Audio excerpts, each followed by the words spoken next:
Welcome back to Target Field, closing in on first pitch, game 2 of this series. Twins and the Mariners, outstanding pitching matchup tonight. Blue skies and sunshine. Joe Ryan for the Twins, and Logan Gilbert goes for Seattle. Twins are seeking their first series win in 2 weeks. We're back in the lineups, and we play ball next right here on Twins TV. Minnesota Twins baseball is presented by Progressive Insurance. A grand slam for your budget. Visit progressive.com. And by Ford. Visit local.ford.com or your local Northland Ford dealer today. In 17 seconds. Logan Gilbert is up on the mound tonight. Joe Ryan, he's been fantastic. Struck him out. Absolute dominance today from Logan Gilbert. Swing and a miss with a fastball. Old reliable Joe Ryan. He keeps going. He keeps amping it up, and he's only getting better. Logan Gilbert, people don't realize how good he's been. 97-mile-an-hour flames. Logan Gilbert has been dialed. He struck him out at 93. Utter filth. Nasty pitch right there. Mariners and the Twins coming your way next.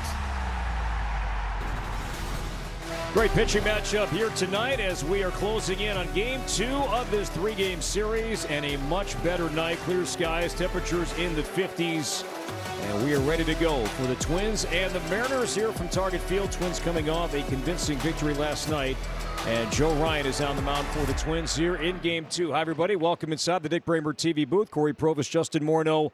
Offense, right? The Twins were lacking offense on the road trip. Not the case last night. Then all of a sudden, bats came alive. At-bats were good up and down the lineup. Guys were putting pressure on all night on Luis Castillo. They're going to need to do the same thing tonight because it's another tough starting pitcher on the other side. But it's always good to start that homestand like they did last night, putting up a bunch of runs and getting that confidence going as a group. So the Twins and the Mariners getting ready for game 2 of this series, and Seattle is managed by Dan Wilson, former Golden Gopher. Baseball great. Asked him before the game, have you stopped by any of your favorite spots? He said, you bet, and hope to do it again despite the day game taking place here tomorrow. And the Seattle batting order is brought to you by Ford. Different look with a righty on the mound.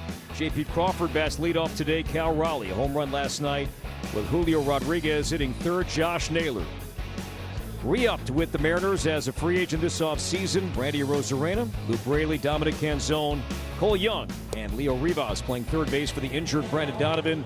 And that's the group that will face Joe Ryan Morning. His numbers are brought to you by CarShield. Yeah, kind of unraveled after a strike 3 that went to the backstop in his last outing, but was still able to pitch into the 5th. And see how he attacks, what his pitch usage is. Does he go to that fastball? We saw the curveball a lot early in the season as his strikeout pitch. That fastball has ticked up recently. I always love it when we have pitching matchups like this, and for some reason it always ends up seeming to be like a 7-6 game or something like that. But you got Joe Ryan on the mound, you got your ace, and you got a good Seattle lineup on the other side that should be a good matchup. Tough sledding, making it through 3 times. Ryan has pitched well so far at home in 2 starts. ERA in the mid-2s, and Crawford set to go, and the opening pitch is a strike at 93. And with that, we're underway from downtown Minneapolis. Crawford just 3 for his last 22, went 0 for 3 last night.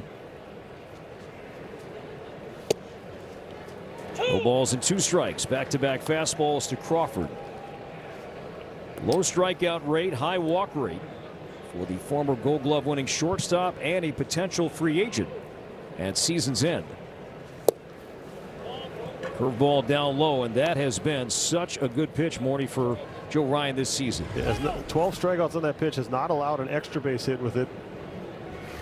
He's got a good feel for it.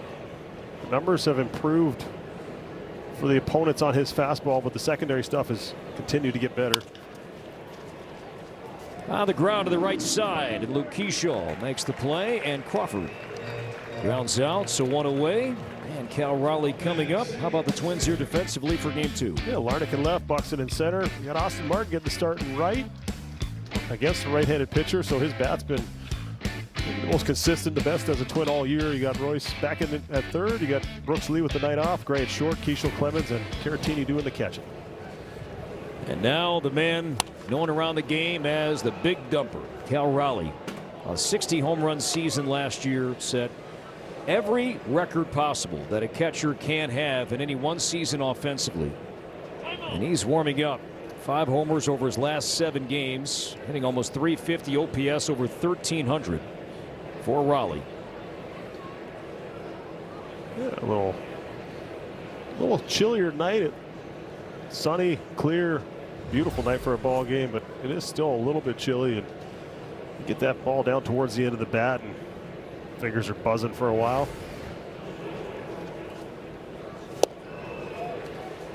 Oh, and 2. I just think, taking a look at the numbers overall, the numbers against the fastball that has traditionally been Joe's best pitch, and it still is his bread and butter. Everything plays off of that, but we see how team game plan for that now. And Raleigh strikes out looking. Was not looking for that knuckle curveball. So 3 pitches, and Ryan picks up strikeout number 34 this season. Now his 13th strikeout with that curveball. But as I was saying, we've highlighted it. Teams they know they're facing Joe Ryan, and we see him set that pitching machine up low, and they're trying to mimic that fastball that he's got that's got such good carry from that low arm slot.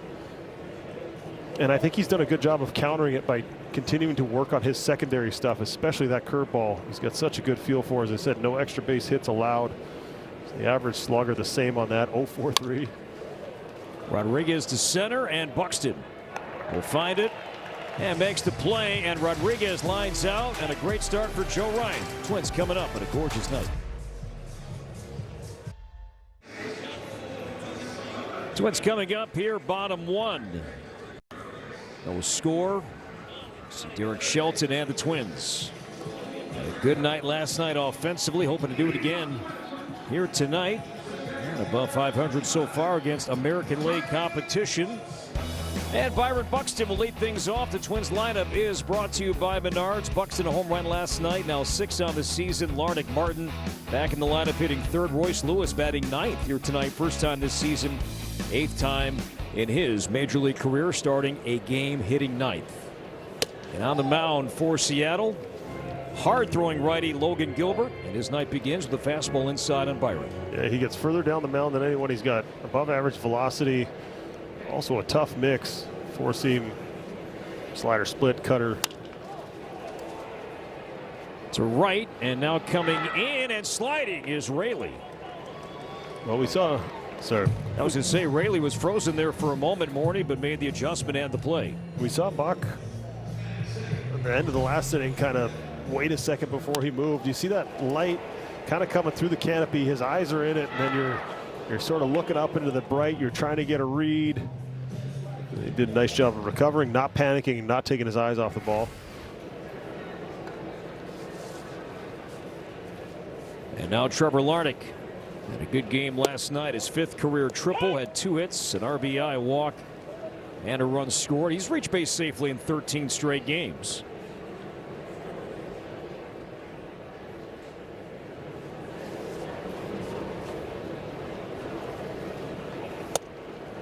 Inside, 1-1. Gilbert's got, take me 2 batters to get through all his pitches, but he's got a really good fastball. He's way over on that first base side of the rubber. The ball's gonna feel like it's getting in on those righties. Split and a change. He's one of those guys that has both. To first, and Josh Naylor will take it himself. And there are 2 down. Austin Martin coming up. But first, we take a look at our keys to the game. Morning brought to you by Toyota. Well, we're playing Seattle, so we may as well have a couple of Seattle-related keys, and it'll be even flow, given to fly. So last night we saw the ball fly up Buxton's bat. We saw the Twins put up 11 runs, and then even flow. Keep that even keel. You got Joe Ryan on the mound. You've got your opening day starter. You want him to be able to go match Gilbert pitch for pitch and maybe outdo him tonight. Why not have a little fun with it? Now, we really wanted to have some fun with producer Rick Palermo, in that one of the keys was going to be elderly woman behind the counter in a small town, which has nothing to do with this baseball game, but just to see him freak out about having all that on the screen at one time. Austin Martin to right center field, and he stays hot. He has now reached base safely in 18 straight, on base percentage at .500 and climbing, entering play tonight. It's interesting to hear all the questions about Austin Martin, but this is exactly who he was when he was taken so high in the draft. As a college hitter, he was just an on-base machine. He was a guy who made a ton of contact. And then I think after the trade, he tried to unlock some power in his swing, and I think that sort of got him away from who he was. And now he's just more back to playing nearly every day. He's got a rhythm at the plate, and he's just being himself out there, and it's been fantastic. Starts and stops towards second base as Bell swings and misses on a slider. Josh Bell hitting .350 his last 10 here at home, and a base hit last night, scored twice. And that nifty slide early in the game for the Twins' first run. And now 0-2 on Josh Bell. Well, Austin's over there trying to get a good jump off of Logan Gilbert, but Seattle catching staff is hard to run on. 12 stolen bases, but 10 caught stealings. And Raleigh Platinum behind the plate, low throw dug out by Naylor. Is that poor English? Caught stealings? Caught stealings. It works. Somehow, some way. Hopefully my mom's not watching, the teacher. 0-2 on Bell. Martin creeps out an extra step towards second base, stays, and Bell fights it off. I think with Gilbert, he's got the change up, the split. The majority of his strikeouts have come on that split, so he's got a good fastball, gets on you, he gets way down the mound. You're looking in the upper 2/3 of the zone, and you're trying to let anything spinning low go. Just like that. He's got really good depth on that pitch, but he's tall, he throws hard, so you have to respect that. And when he's releasing that ball, he's about a foot closer to the plate than the average major league pitcher. So that makes a big difference on when you have to decide to swing. And he's able to get a ton of chase below the zone because of it. Bell 1 for 10 lifetime against Gilbert. Martin takes off, and the pitch is low. Rowley fires to second base, not in time. Stolen base number 3 for Martin. Good jump. Rowley's throw to the opposite side of the bag, and Martin now is in scoring position. I think it's as important to know the counts when you're hitting as it is if you're a base stealer. When does he like to throw that split? When does he like to go to the off-speed stuff? And can I pick a pitch that I think is going to be slower than that fastball that's going to end up down in the zone that's harder to throw on? And that was a fastball, but it was down, and that was what allowed Austin to get in there on top of that good jump. Gilbert has allowed 7 of his 16 earned runs in the first inning this season. And Bell rolls it over to the right side, and Cole Young makes the play, and the Twins leave Martin in scoring position.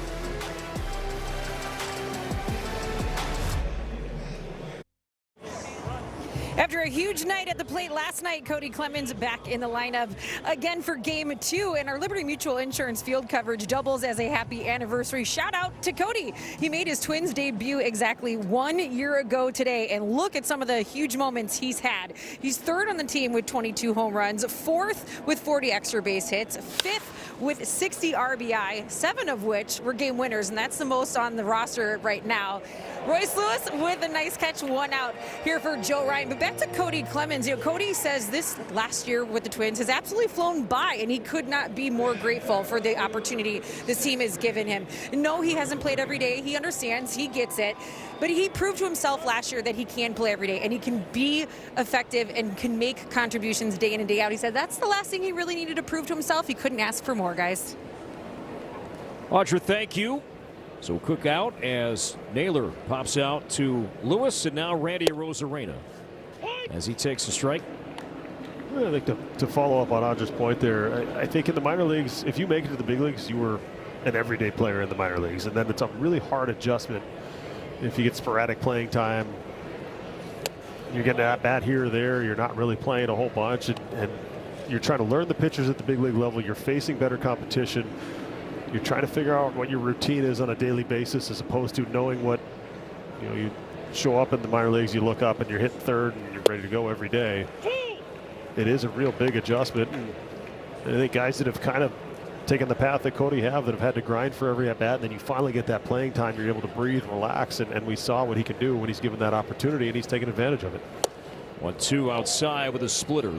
And keep in mind that Cody Clemens, his addition to the team last year, was 100% reactionary because of what happened to the guy playing next to him. Defensively, on the right side of the infield tonight, that is Luke Keyshaw. Now 3-2. Keyshaw got hit by a pitch, broke a bone in his forearm. And because of that injury, that is why the Twins added Cody Clemens to the active roster. It's funny how it all works out, isn't it? Now they're playing next to each other. Good friends, teammates. 3-2 foul back. Rosarena has been crushing fastballs so far this season. Got to talk to Rob Thompson. Rob Thompson, unfortunately, the Phillies manager who lost his job today. Got to talk to him when I was in Philly at the end of last year, and he said it was a tough blow for us leaving. We loved having him here. There just wasn't many opportunities for him to play. That's high for ball 4. First base runner for the Mariners tonight is a Rosarena. It's the 9th walk issued by Ryan so far this season. You think about that Phillies team: Bryce Harper, everyday first base; Kyle Schwarber, everyday DH. And at that point, Castellanos, who was playing every day in right. Yeah. As the season played out, that changed. You can tell Rob Thompson appreciated him as a player because he said, I'm glad he went to you guys and has had an opportunity to play and show who he is. Now, keep an eye on the running game. Rosarena has 7 stolen bases, but opposing teams do run on Ryan. Strike on Luke Raley. He was in the Twins organization a couple of years ago, never reached the big leagues. Popped up, good pitch. Near the Mariners dugout, and Caratini gives way to Royce, and there are 2 down. Royce improving those defensive numbers. He's ran about a mile and a half for 2 pop-ups this inning. Went about as far as a third baseman can go back down the left field line in foul territory. There, he was playing over towards short, had to come a long way as well. And then the communication at the end, and that is the corner infielder's ball. Every single chance you can get, the catcher has to turn his back. It's a much harder play when that catcher has to come off from behind home plate. So nice job of Royce taking charge there.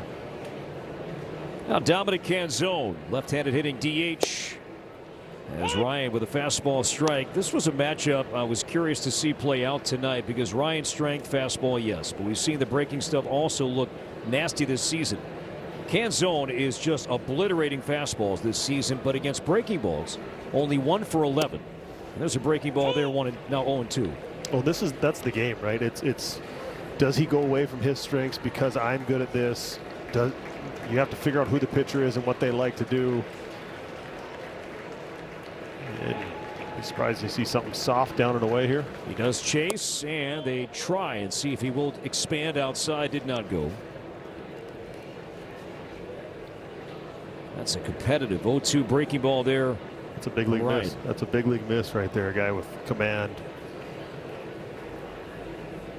Rosarena still there. Now takes off for second, and strike 3 call. The fastball at 94. And Canzone strikes out looking. Second strikeout for Joe Ryan, and the Mariners leave 1. Cody Clemens was a Twin for the first time a year ago today. Bats leadoff in a moment. Minnesota Twins baseball is presented by Progressive. Here at Target Field, no score bottom 2 as Cody Clemens will lead off the home second against Logan Gilbert. Big night for the Twins first baseman last night. 2 for 5, a homer, drove in 5.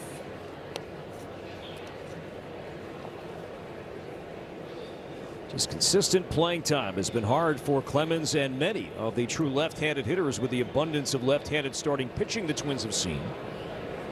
But not this series. Righties all week long. You get 3 righties, but then you get 3 Seattle righties, so it's not like you're facing the average guys. It's tough matchups, but I'm sure Clemens just appreciates the fact that he knows he was playing yesterday, knew he was going to be in the lineup today. Now 1-2. Now Clemens with the rain falling. Came up with a big early swing against Luis Castillo. A 3-run homer to the dock and right. Such a good swing. To be able to get to that pitch up under your hands, you have to be efficient. He was.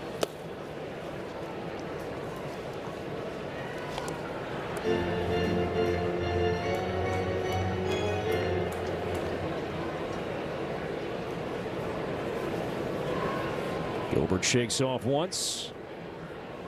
Timer down to 3, down to 2. 2-2 is cued foul. Now, Gilbert this season, 6 starts, 1-3 ERA in the mid-4s. Still great strikeout numbers, but opposing teams are hitting him hard.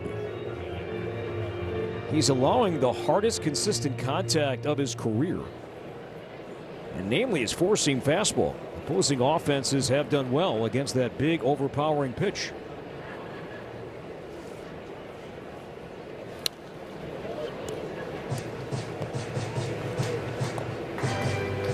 This kind of backs up the point, Morty, we were talking about. Look at the hard hit rate this season, almost 47%.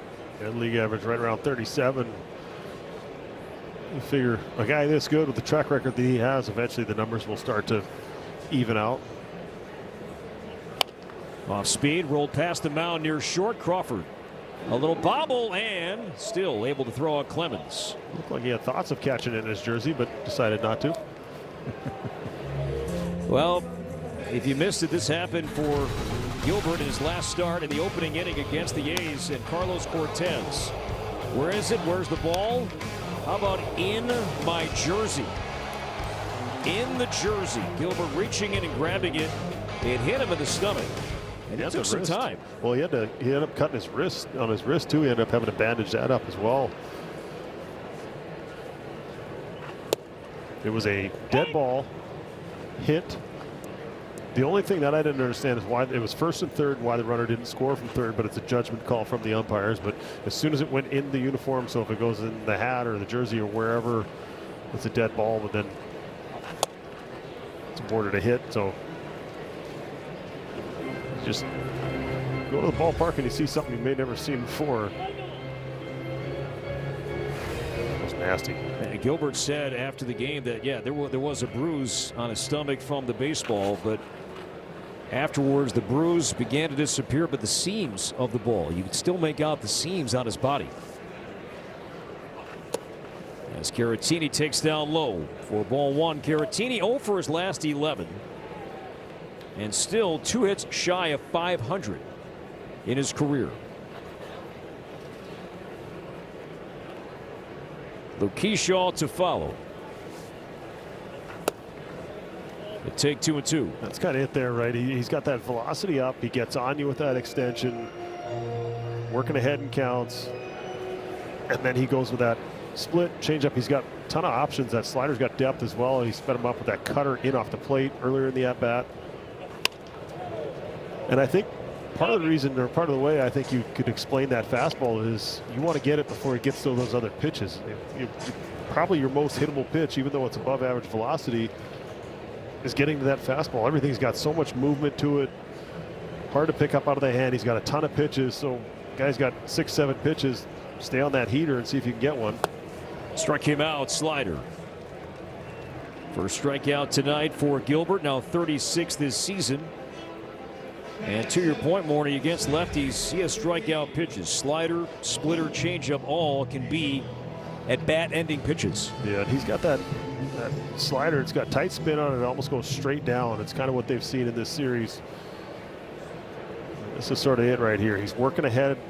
He's getting ahead with that heater. He's showing you the top of the zone, but then he's also showing pitches that start in the middle of the zone and end up below.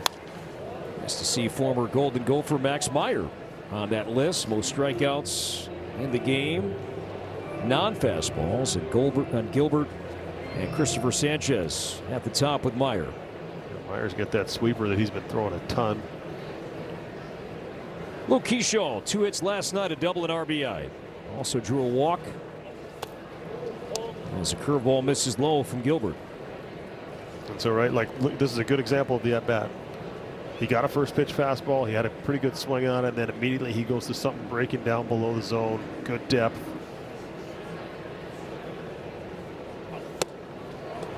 One and two.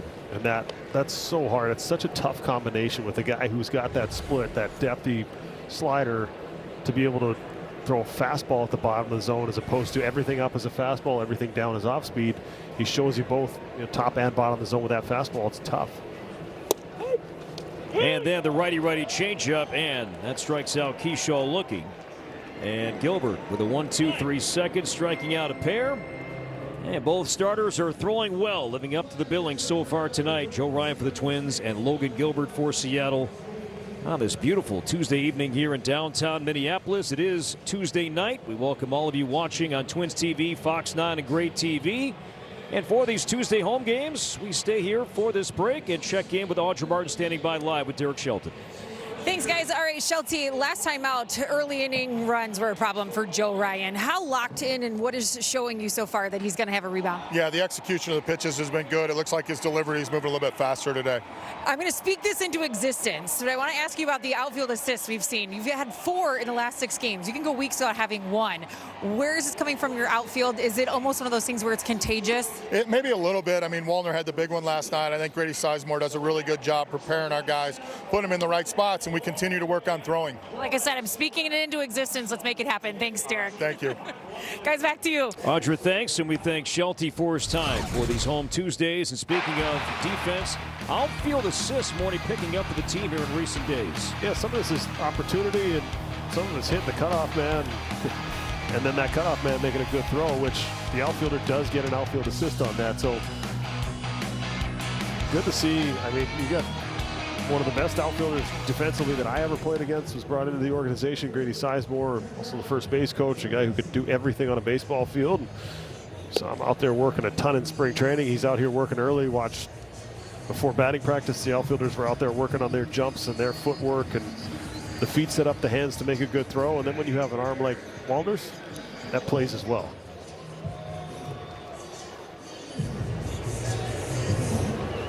Joe Ryan, 2 strikeouts and a walk.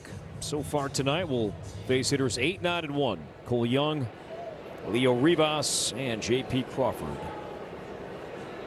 Young 0 for 3 last night, but hitting .333 over his last 11 games. Hot shot right side, and he stays hot. In between Keyshaw and Clemens, and Young has the first hit for Seattle tonight. Guy who made his big league debut in Seattle against the Twins last year. Just jumped on that fastball, and understanding what that fastball is going to do, how it's going to play in the zone, so he made sure he got on top of it. Now the switch hitting Leo Rivas. And Lewis not ruling out a bunt. Playing in off the line at third. He shows bunt, pulls it back, and that one caught Caratini. It's a foul ball. And Caratini needs a moment. Got him good. Just come up to catch that ball, and he was exposed. We saw Rivas a couple times last night try to bunt. Got him in the chest protector. Thankfully, a little padding there. So Caratini back into his crouch. Rivas playing more and more lately because Brendan Donovan, who the Mariners acquired this offseason from St. Louis, is on the injured list with a groin injury.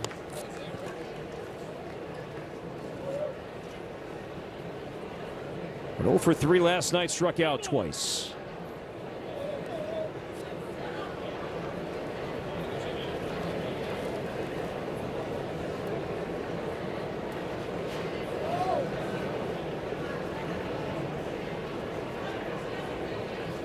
The 0-2 pitch. This is inside. Now seeing Joe spin that breaking ball more and more, it goes back to opening day with how often Ryan spun that curveball against Baltimore. We came away from that start like, oh, this is something to watch. Struck him out. Came back with a breaking ball. Something Third to watch. strikeout for Joe. It's something to watch, all right. He's got such a good feel for that pitch.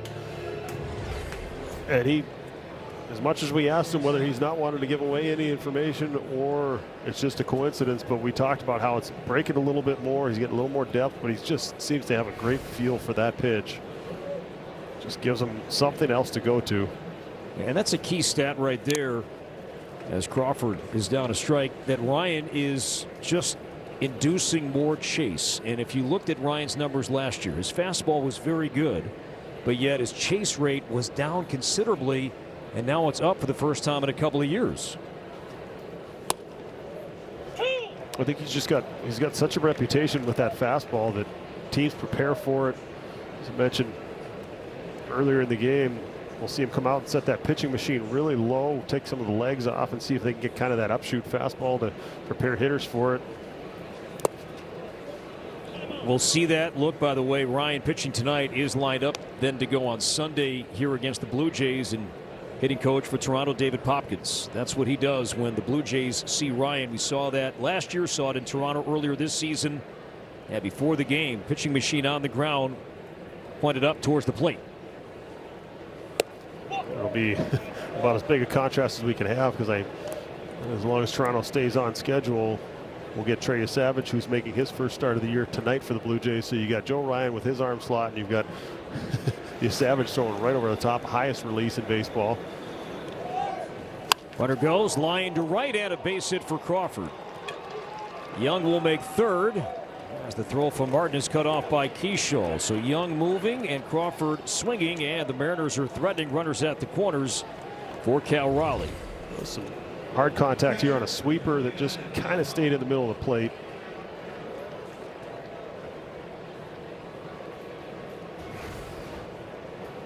Good job by the base runner. There's a line drive, you take off. If that ball's caught, you're going to be out anyway. So he did not break stride. He heard the contact. Once he realized it was going to the outfield, you figure it's going to be impossible for any of the outfielders to throw you out on a ball like that. Ryan struck out Raleigh in the first. Runner goes, and Raleigh swings and misses as Crawford does not have a stolen base yet this season. Took off. It's 0-1. Let's go back to this quick at bat Ryan and Raleigh had. StatCast 3D powered by Google Cloud. They struck him out on the curveball. Went up there aggressively, swung at that first pitch fastball, was a little bit out front, hit it off the end of the bat, and then Joe didn't give him the same look twice in the at bat. Crawford short lead stays, and the 0-1. 0-2. Well, the velocity's not as high as we've seen it in the past. He's kind of sitting around 93 with it, but because of the movement and his release, where that ball comes out of and his delivery, he's still able to generate swing and miss with that pitch. Crawford runs. The 0-2 is high, and no throw from Caratini. And stolen base number 1 for Crawford. That takes out the double play. Well, not a bad pitch to throw on. He had a pretty good jump, but maybe a little bit above where he would have liked it. Caratini not wanting to allow Young to walk into home plate, holds on to it. Infield now comes in. 1-2 pitch, yanked foul. This is a pitch for a strikeout right here, trying to miss a bat. As many home runs as he hit, he will swing and miss from time to time. Shelty, the attention of Royce, asking Royce to move over closer to the lead runner Young. And now Caratini will call time. And that's, you have your charts and where a guy hits the ball most of the time, and that right there is, we don't think he's going to hit it to third. Stay as close as you can to third base. You got a left-handed hitter, so then that guy at third has to be conscious. The catcher has an open lane to throw the ball to Royce, and if you can get him 1 or 2 steps even closer to third base, it can be the difference between being out or safe at the plate, as we saw in last year's World Series. Anything with this too, and Crawford, he's been around a while as well, about signs, about trying to pick up what Ryan is doing. Caratini going out, hey, let's be on the same page and maybe mix some things up. Well, with the pitch comp, not necessarily as big of a concern. It's more he's trying to see it out of in the glove, but that was more just, hey, let's see what we got for a swing and miss right here. We do not want him to put the ball in play on this next pitch. 1-2 is just outside. Caratini set up away. 94 did miss. I'm interested to see what they go off of that. You got a fastball away. Does he try and throw that curveball that he's had good command of and start it off the plate and try and get it back to that corner, or a split below the zone? Slider. I'm not sure that's where he wanted that pitch. You saw Caratini kind of give him that glove below, and that thing ended up middle in. Pretty similar to the pitch he hit for a home run last night. Raleigh 3 for 11 lifetime against Ryan. Once again, Ryan's 2-2 pitch. Hey, struck him out with a splitter. And the fist pump there from Caratini at the end. Once he caught it, ball was in the mitt, pumped the right fist, and there are 2 down. Well, these guys are working so hard behind the plate and trying to make sure they get that right sequence. And Caratini, that tells you everything, how involved he is in his pitcher, what they're trying to do. Work's not done yet. Still got a tough one up there. As Rodriguez on a breaking ball. Ahead 1 ball, no strikes. Rodriguez hit it hard. Lined out to Byron Buxton in center. See, Rodriguez has been poor with 2 outs and runners in scoring position. Oddly, though, Ryan has struggled. Opposing teams hitting .429 in situations just like this. That had nothing to do with the runner at second base. That's almost just a reset right there. That's pitch clock's probably going to run out. See if I can buy myself a little more time, maybe give myself an extra breath. You still have the 2 disengagements. 1-1. It's just kind of something you learn your time. I'm not sure as a rookie he's that comfortable in understanding that situation, but use it to your advantage whenever you can. Rodriguez made his major league debut at this ballpark in 2022. April 8th, went on to win the American League Rookie of the Year award that year. A 3-time All-Star, 2-time Silver Slugger. It's early, but big momentum spot happening right now. 2 on, 2 out. All-Star on the mound, All-Star at the plate. The 1-2. Tap weakly to first. It's Clemens to the bag, and the inning is over. Nice job by Joe Ryan striking out Cal Raleigh. Rodriguez grounds out, and the Mariners strand 2. No score. Twins batting here in the home third.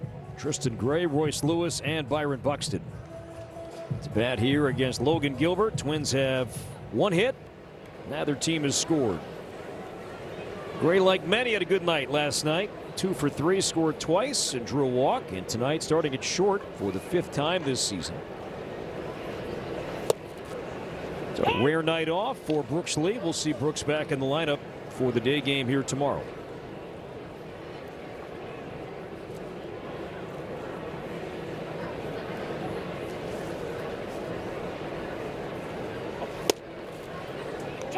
Boy, different numbers so far for Gilbert tonight as opposed to the last time he threw here back in May of 2024. The Twins knocked him around. He lasted only 4 innings and gave up 8 earned runs. That was during the Twins' 13-game winning streak when they were beating up on some pretty good arms in the game. Then again, they had a 13-game winning streak again last year in May. Last 2 starts against the Twins. High ERA, but those previous 3 were impressive. 2-2.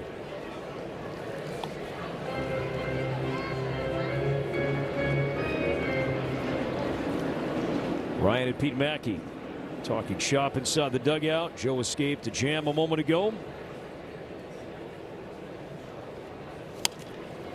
Still 2-2.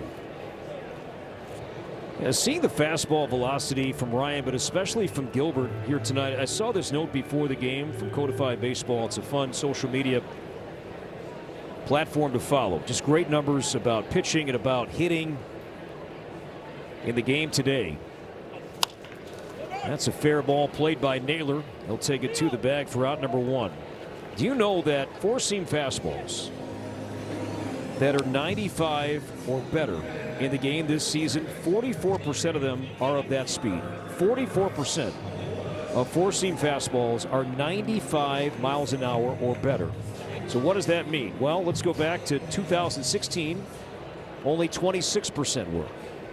2008, 17%. But here early in 2026, 4-seam fastballs, 95 or better. It's happening 44% of the time. It's absolutely insane what these guys have to deal with on a nightly basis, how good the stuff is. But to me, it's not only the velocity, it's the off-speed stuff. And guys coming out of the pen throwing 4 or 5 pitches and just all the different looks they have to deal with. So you combine that velocity, and then you combine it with sweepers, slider, split, changeup. A slider that looks like that at 87 miles an hour. It's amazing what these guys are able to do. And I know it's said all the time, you know, if you took a player from this generation and put him back 20 years, what would it look like? And you know, the game evolves and everything. We have training, and it would be amazing to see some of these guys now hit 20 years ago. Loop to the air, back up short, and falling for a base hit for Royce Lewis. So a 1-out single. Twins have their second hit off Gilbert tonight, and now second time through. Byron Buxton coming up. Well, we saw Austin Martin over there looking to run. We'll see if Royce is doing that as well. And a good pitching matchup. Runs we anticipate are going to be tough to come by. They've been tough so far. And right down at the end of the bat, it's a nice job of keeping his barrel through the zone. But do they try and run here? Royce 2 stolen bases. Stays as Byron smokes it to left. Lewis down to second base, and the Twins have 2 on. Only 1 out, and Trevor Larnach coming up.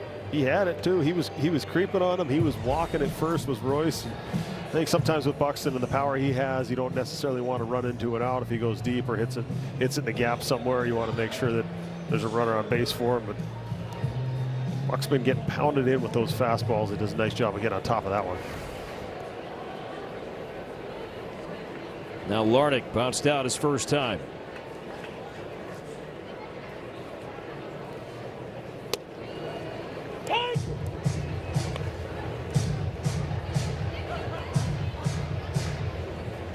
A rare curveball to a lefty is what Gilbert just threw to Larnach.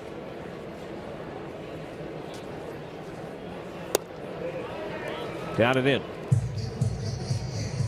Yeah, with a guy who throws 6 different pitches, that's the only one under 10%. So it's kind of hard to prepare yourself as a hitter and say, all right, I'm going to look for this, I'm going to look for that, I'm going to look for this, and then he throws the 6th pitch. No chance you're looking for it.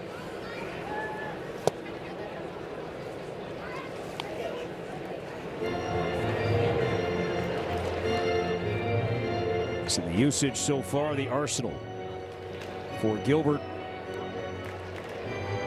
And that's the thing, you mentioned the velocity, 44% at 95 miles an hour or harder. But guys are throwing it less and less and less. And across the league, it's less than 50%. They throw harder, and you don't see it as often.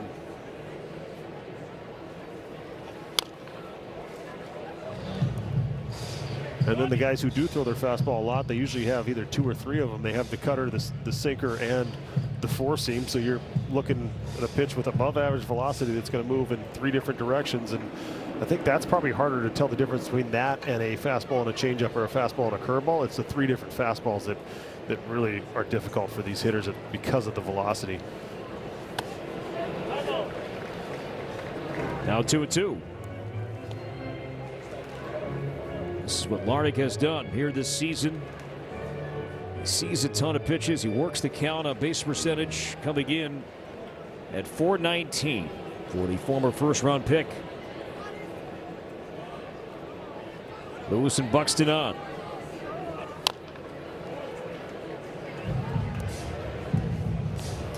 And Larnach is a guy that, as his career has progressed, he has gotten better, right? He was seeing the fewest percentage of fastballs to start his career, then began to make adjustments, especially against splitters and changeups.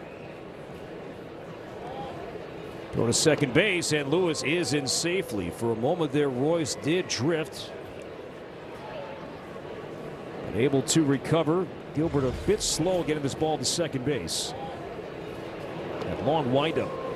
Yeah, he's got a tall guy, longer levers. You see it when he's going towards home plate as well. You'll see kind of that arm gets down by his hip, down by that backside, and part of what allows him to get down the mound. As Larnach sends it to right, shallow. Raley in now, going back, and Lewis will tag and try for third base. The throw will be cut off by Crawford. So Larnach flies up and Royce advances to third. Buxton stayed at first base. So 2 outs. It's up for Austin Martin. Well, this is a good read right here because with 1 out, your initial thought is get off the base, and then you see it. It's deep enough. Goes back. This will create a run scoring opportunity. Now he can score on a pass ball, an error on the infield, but it also gives the opportunity for Buxton to steal second. Highly doubt they would throw through with the fact that he didn't get thrown out all of last year stealing a base. But it just creates a little more anxiety for the infielders. Gilbert's got to worry about Buck over there. Gilbert 2 wild pitches so far this season. Had 10 last year. Buxton takes off and a strike. That's the first stolen base for Byron here this season. That's it. Just put it in your pocket because there's no chance that you're going to throw him out or take a chance throwing him out right there, especially after last night. We saw the Twins twice, first and third, run that start-stop play where they sent the runner from first and were trying to draw a throw from the Mariners.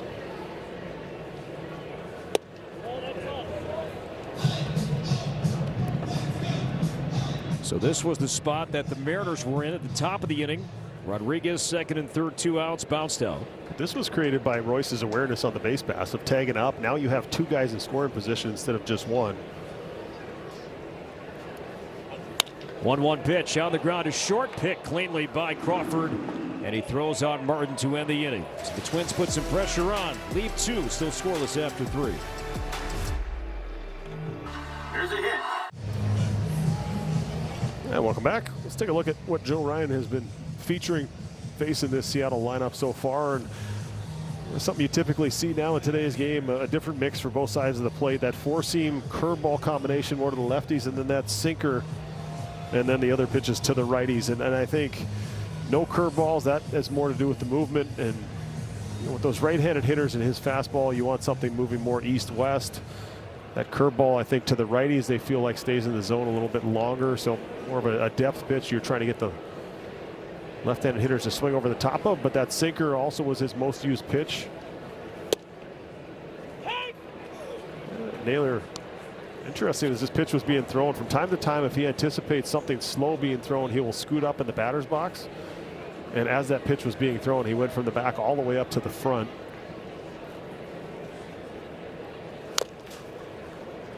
Oh, 2 on Naylor. Had a chance to catch up with Josh before the Mariners took batting practice tonight, and we had a great conversation about a variety of topics, but he is a big Justin Morneau fan. Had a chance to coach him in the WBC with Team Canada a couple of times. We'll take a look at something. He's got as great instincts as any baseball player I've been around. Watch this. This is so he'll do that occasionally when he's anticipating something slow or he's trying to get that ball up. Okay, if everything's going to be down. Not sure whether he actually wanted to bunt there, but he makes adjustments. He's always looking for a little edge. And it was so cool for me to see, as I've told this story before, he was here as a high school kid in the home run derby. I remember sitting next to him, and to see how he's evolved as a leader, as a man now, as a father. Pretty cool to watch him grow up. And starts off the inning with a leadoff single to right here in the 4th inning. That's Naylor's first hit so far in this series. Yeah, you're right. 2014, all the All-Star festivities, the home run derby. And Josh Naylor with an aluminum bat representing Canada went up against Lucan Baker representing Team USA. And he was hitting him up there in that second deck as a high school kid. Power's always been there. He's turned into an all-around good hitter. Off to a little bit of a slow start, but he's been coming around recently. And if you follow the game last season, something else Naylor does is run. He has 4 stolen bases last year. He had 30 last year for the Arizona and Seattle combined. He had a 20 homer, 30 stolen base season. And asked him about that today. He said, look, it's easier to do it now than it ever has been if you pay attention. The pitch clock, the limitations with how often you can throw over, it's there for you. Look for it, lock in, and sprint speed, yes, it helps, but that should not be the end-all be-all if you try and run. Yeah, just because you're not fast doesn't mean you can't be a good base runner. And a lot of times when you're slower, pitchers pay less attention to you. Struck him out. on a sweeper. And a Rosarena's out number 1, 5th strikeout for Ryan. It's just, it takes doing your homework. It takes trusting your base coaches and what they're giving you. And he's got EY Jr. over there, Eric Young Jr. as his first base coach, a guy with some speed and could run the bases in his day. It's that sweeper that good movement on it, but it's just how much do you have time to prepare for? Do you have time to look through every pitcher and look for something to find an edge on the bases, and then you're trying to pay attention to the starter. You're trying to learn what the repertoire of every guy in the bullpen is. There's just so much information you need to have, and you know, you get to a certain point in your career where you figure out exactly what you need, and he's done that. Takes off, and they have him on a rundown. Clemens throws high, and the tag applied by Gray, and he's out number 2. Did we put the jinx on him? We said he was going to run. all that talk about base running. He was trying to take advantage of Joe. I'm sure he was looking at the pitch clock here. And once he decided to go, he figured. And then you see him at the end cut in on the grass. He was trying to take that ball in the middle of the numbers so he could get himself safe at second. Also went in standing up because it's harder to make that tag. Weekly hit on the ground to first, and Clemens to the bag, and Joe Ryan. The leadoff single leads to nothing. Efficient start, 8-pitch inning for Ryan. And the Twins are coming up. No score, bottom 4. Gannon, Still no scores. We head into the bottom of the 4th. Earlier today, Mick Abel spoke with the media about the elbow inflammation that sidelined him last week, saying that when he would get loose and play catch, everything felt fine. It was later on when he wasn't doing anything that things started to really feel uncomfortable, and that's when it hurt the most. And he knew at that point he had to speak up. He didn't want to risk being quiet and having things get any worse. He said the timing was really frustrating because he feels like he was just getting in it. Corey. Off the bag, Audra into right field, and Josh Bell stays put at first base. So for the second time in as many days, that 18-inch bag comes in to help out the Twins, and the leadoff man is on.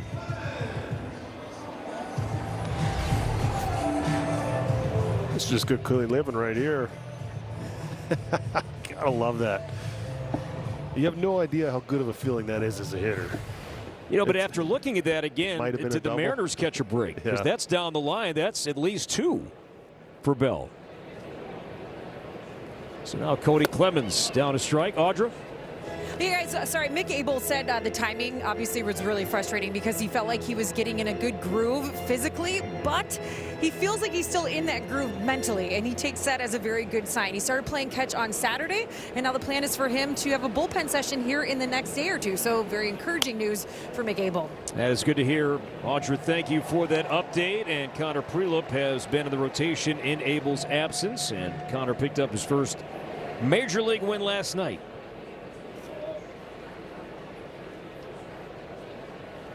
0-2 on Cody. Bounced out his first time.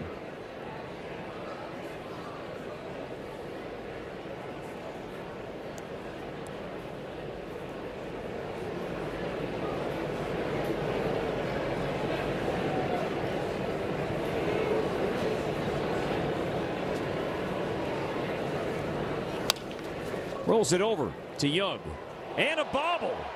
And everybody is safe. And that man right there has been the best defensive player in the game, and a rare error. A chance to get 2, the Mariners get none. Just rushed it a little bit on a ball that wasn't hit all that hard. He came in to get it, and on the exchange,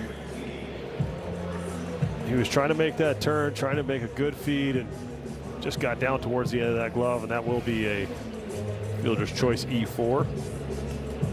Entering play tonight, Young's 10 defensive runs saved leads all players regardless of position. So a rare error. And now we'll see if the Twins can capitalize, and Victor Caratini. And this would be the opportune time to snap an 0 for 12. Yeah, Rivas had thoughts that he was going to bunt right there. He was in 6-8 feet in front of the bag at third, even with the cut. He's staying in there. A lot of room at short. Twins as a team have only laid down 2 sacrifice bunts all year. Clemens has 1, Tristan Gray has 1.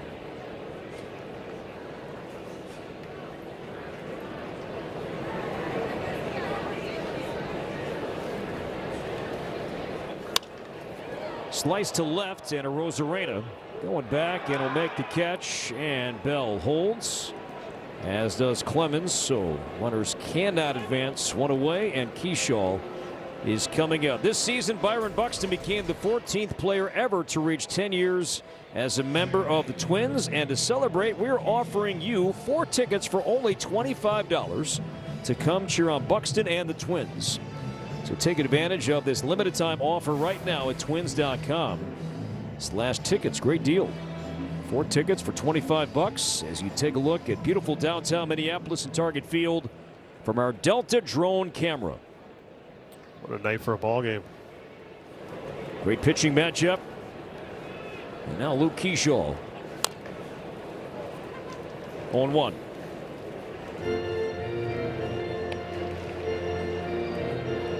Keyshaw 333 with runners in scoring position. Twins broke out of it last night, 5 for 12 after struggling the last 9 games. Bell at second, Clemens at first. Blocked by Raleigh. Well, you'd rather have those numbers that way than reversed and hit 333 and 216 with guys in scoring position. So, like, sometimes you get in these situations and it simplifies the process, or you're thinking about getting the job done or getting a good pitch to hit as opposed to trying to create something offensively. Did you expect the pitch mix to change? Absolutely. I think when I was doing my homework, it was what is he with nobody on? What is he with a runner on first? What is he with first and second? Bases loaded, runners in scoring position. Wanted to know what he threw early in at bats, what he threw with 2 strikes. Eventually learn what you like. Not the same for everyone. Obviously, each hitter is different. Reports the hitting coaches have to prepare now. You know, what is this guy like? What does he like? What does he want to know? Whether it's shapes, whether it's percentages, whether it's, you know, areas we need to avoid, areas we're going to attack, all of those things. Gilbert hasn't walked a right-handed batter all year, and now he has. First walk to a righty all season long, just his 8th issued period, and the bases are loaded for Tristan Gray, and what a chance he has right now to put the Twins on top as you take a look at the runners from our Progressive Wire Cam.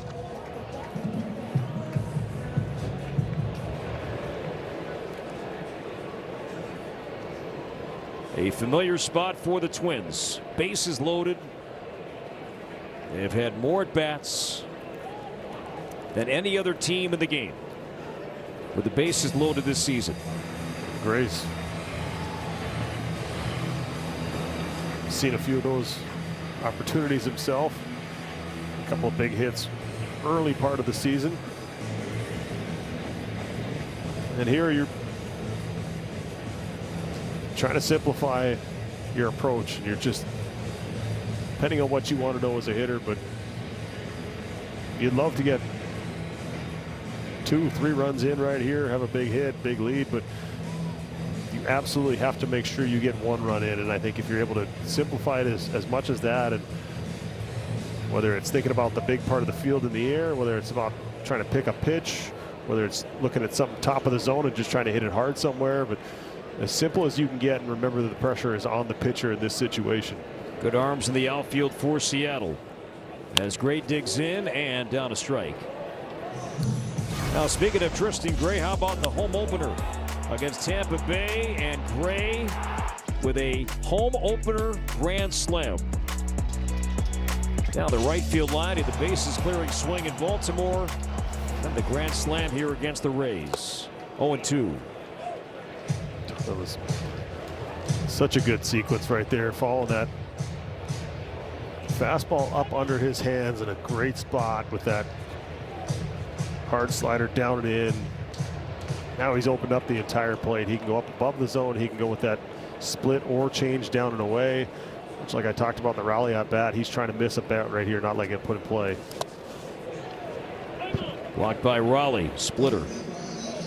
It never had a chance, but Raleigh kept it in front and kept Bell at third base. This is all anticipation from your catcher, knowing with 2 strikes he's going to want to bury that thing. Cal does a great job of keeping it close. 3 on, 1 out. Again, Raleigh smothers it. 10 wild pitches last year for Gilbert. The year before issued 11. Has 2 so far this season. About to throw his 67th pitch of the game.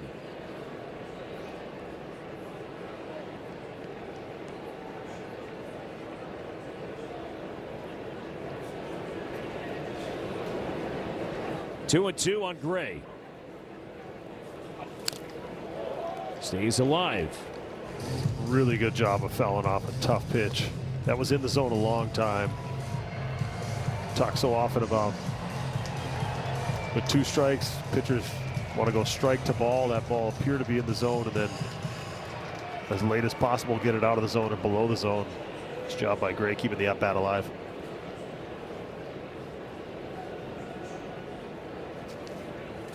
Struck him out with a changeup. So big out for Gilbert, his 3rd strikeout. So 2 down, bases loaded, and Royce Lewis is coming up. Well, he's just got so many weapons, and this one, you see it coming, straight. It's not as much depth as the other pitches. Yes, it did have depth at the end, but the split dives down, the slider goes straight down. So you're telling yourself, all right, something, you see it coming straight out of the hand, same arm action as that fastball. You want to catch up to it, and then he's just got so many options to go to when he's ahead in the count. Royce 0 for 4 with the bases loaded so far this season.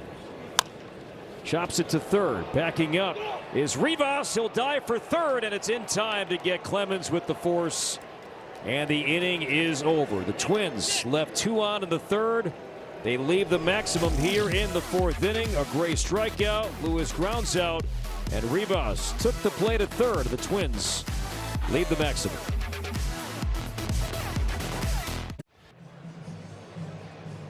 Beautiful night here downtown. Twins and the Mariners. No score. Seattle is batting in the 5th. Lower 3rd to see Joe Ryan. Kansas.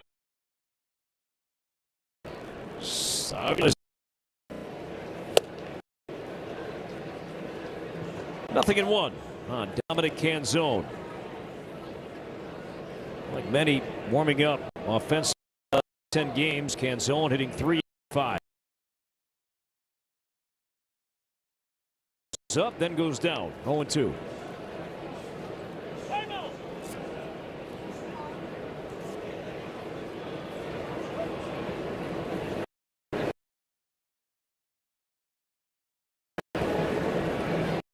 Ryan, 5 strikeouts, 1 walk so far tonight. Foul ball.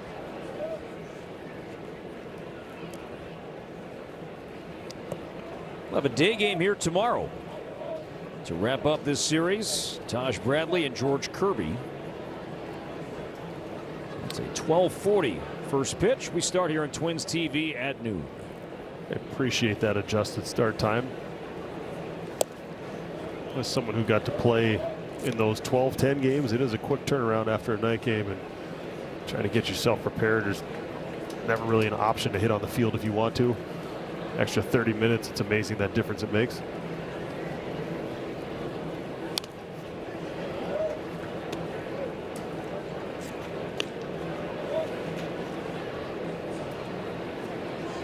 Beautiful target field from our Delta drone camera.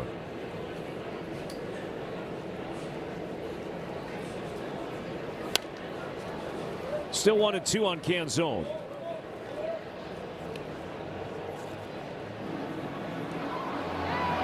With Cole Young on deck.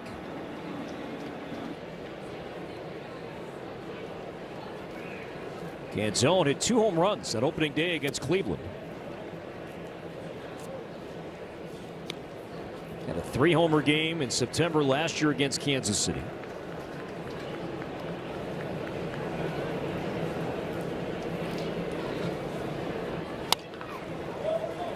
Mariners came in hot entering this series, winners of 4 straight. They swept St. Louis in St. Louis over the weekend. They played at a ton of close games. Entering this series, 16 games decided by 2 runs or fewer. That's more than any other team. And their strike 3 call, the sinker. Yeah, Ryan hasn't thrown that one too often tonight. And Canzone strikes out looking, and Ryan picks up strikeout number 6. Yeah, not to the lefties. Great job of using his movement, his feel to his advantage. This ball starts off the plate. It's never in the zone until it basically crosses the plate. You give up on that as a hitter, especially with that curveball that he likes to throw with 2 strikes to those lefties. Get them kind of back below their barrel towards their back foot. Here's Cole Young. So 1 pitch against Ryan in the 3rd and single to right. First round pick by the Mariners in 2022.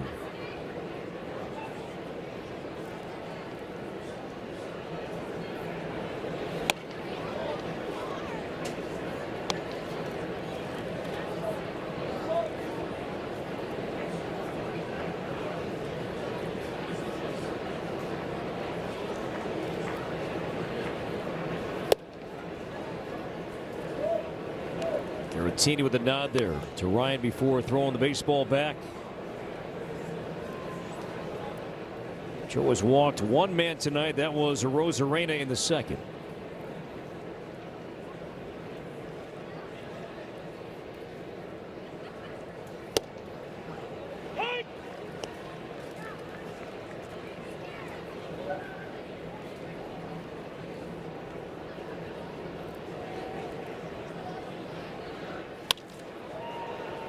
In the alley, left center field, Buxton on the move, and Byron will run it down to his right. Outstanding route from Platinum in center, Byron Buxton, and Young. He is out number 2. Let's take a look at tonight's injury update delivered by Postman Law. And boy, the Blue Jays saw them not too long ago. Twins won the series, and it's a team that is dealing with so many injuries, the latest being Max Scherzer on the IL. And he is 1 strikeout shy of 3,500. To first, and Clemens on a knee. Takes it to the bag and retires Rivas. Another quick inning for Joe Ryan. He is through 5 scoreless.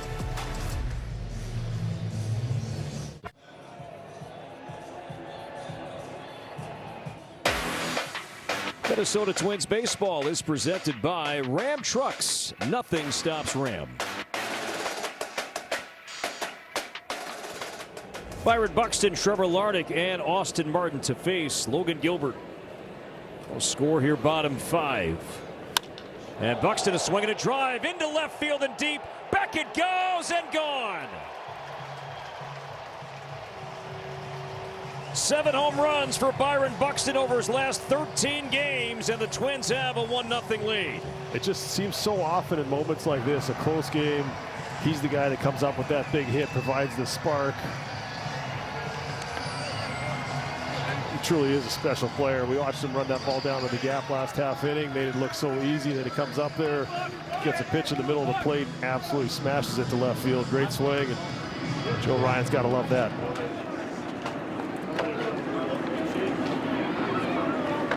And that familiar handshake and smile between Buxton and Lewis. And the Twins have the lead. Now Larnach with a blast to right. This one has some carry, and that is gone. Nope, it's off the wall. And Larnach on his way to second base. He'll stop there. So 2 pitches, a Buxton homer and a Larnach double. And the Twins making great contact here against Gilbert, 3rd time through. Well, just left a couple of pitches in the middle part of the plate. Twins hitters jumping on him. I said you don't want to get too many deep counts with all the weapons that he has, his ability to miss bats and throw balls below the zone. And that was about a foot from getting out of here. The ball was well struck. See if they can find a way to bring him in as well. 4th double for Larnach, and now here is Martin as he's swinging pitch number 1.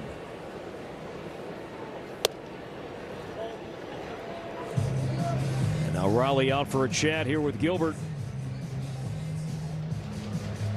Let's go back to this Buxton swing morning. First pitch of the inning. Well, had a feeling like it was his spot, and mislocation. You see Cal kind of reaching across his body. That fastball, they've been pounding him in. When they've thrown that fastball in, it's been off the plate over the last 10 days or so. That one never got in on him, and that is a dangerous place to pitch to Byron Buxton. He is so fast with his hands in there. It's a great swing. Hey, look at that. See what I did? That was a call.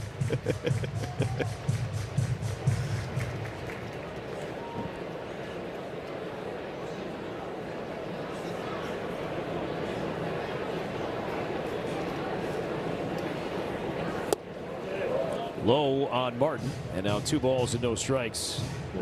The other side of it, Joe Ryan's pitch count only at 67 through 5. It's kind of that pitcher's battle we were anticipating, and then Buck, the superstar in the lineup, comes through with a big hit. See if Austin bring him around. Joe's bunt took a stab. Cost him a strike. On his own there. Some guys sacrifice still use that, like it looks like they're bunting for a hit, and a 2-0 count. I'm guessing Shelty probably didn't give him the bunt there. He's got such great bat control, and he can use his hands so well. And sometimes you just feel like, all right, if this is going to be a pitch, it's probably going to be middle in, and you don't want to hit a ground ball in the third. So you feel like your job in a close game like this is to get him over. I'm guessing that's probably what that thought process was there. Now the 2-2 pitch.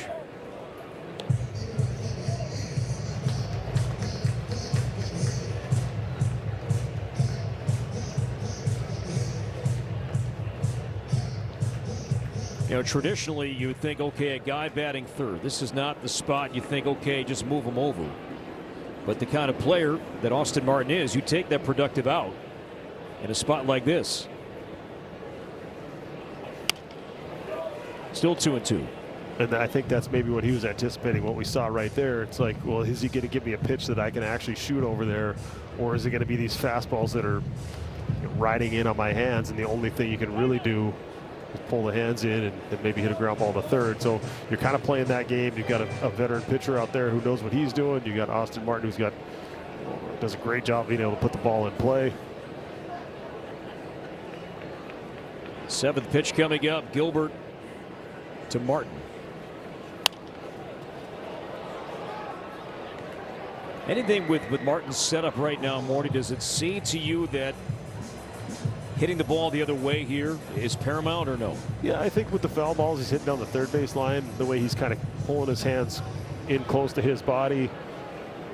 It just sort of feels like he's trying to push it the other way, get that ball off the inside part of the plate. And I should say Raleigh will challenge.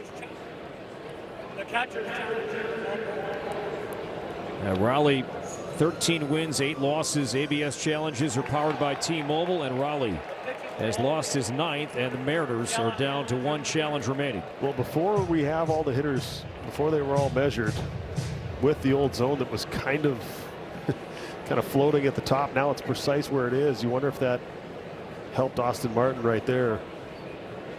All the measurements they did back in spring training of every single player across the league. Now Gilbert stares Larnach back towards second. Yeah, that was, pitch clock was down to 1. He wanted to buy himself a little more time there. Gilbert about to throw his 80th pitch of the game. Flipped in the air to shallow right center. Rodriguez coming in. He'll plant, make the catch, and Larnach will hold. Wisely after that throw. When pests show up uninvited, Plunkett knocks them out of the park with trusted professional care. From first visit to long-term prevention, get Plunkett's today. So Martin now 1 for 3, and here is Josh Bell, who's 1 for 2 tonight. 345 with runners in scoring position. The veteran switch hitting DH.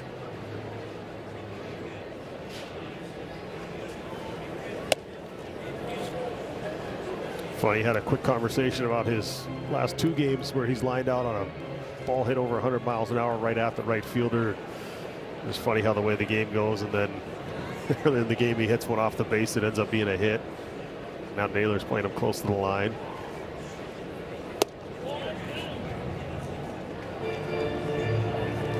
And Raleigh is challenging again. This one looked to be, though, in the zone. So Raleigh incorrect earlier, but right this time. So it's 1-1.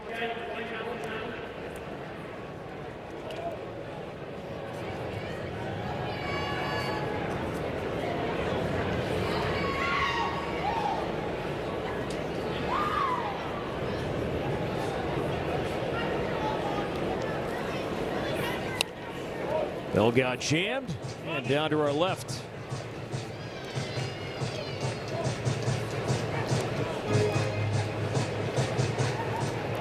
In terms of the outfield arms, Randy Rosarena grades out the weakest right now. Rodriguez and Raley both very good arms in center and right respectively. Pulled foul to right.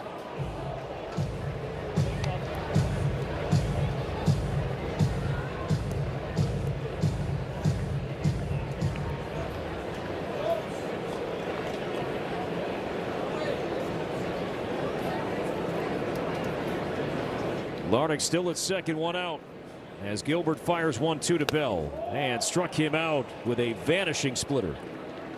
Or the bottom fell out of this pitch, and Gilbert picks up a huge second out and his fourth strikeout tonight. This is nasty. I mean, that's that split. The depth on that thing. He just takes the spin off of it, sells it with the arm action, lets gravity take over. And that's kind of what I was saying about Buxton and Larnach. Both 0-0 pitches in the big part of the plate. Get him before he gets you.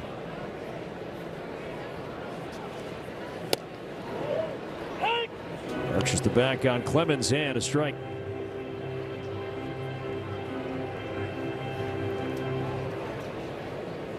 Cody 0 for 2 tonight.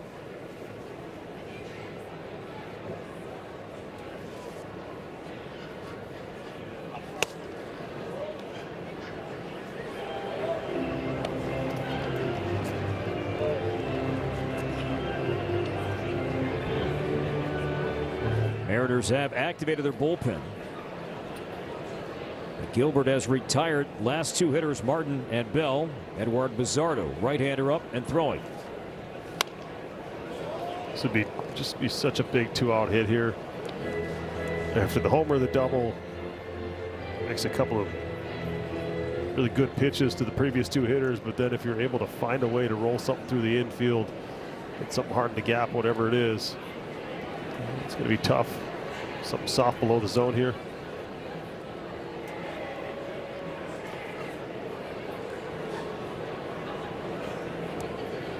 Mariners have the top of their order coming up in the sixth. 1-2 on Cody Clemens.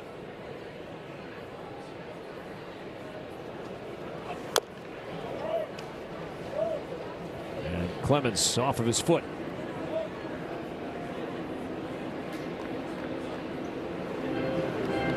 Does it feel good on a cool night? Right off the foot too. Of course it missed the pad. And a quick hop out of the batter's box. As Audra mentioned at the top of the telecast tonight, Cody made his Twins debut a year ago tonight in Cleveland.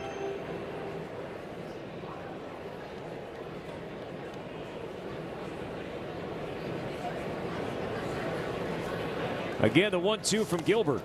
And again, saved by Raleigh. Well, he has been tested tonight, but that's platinum behind the plate. Not just the power, but also great defense from Raleigh. Yeah, this is nasty. This is early, and somehow he was able to get a glove on it.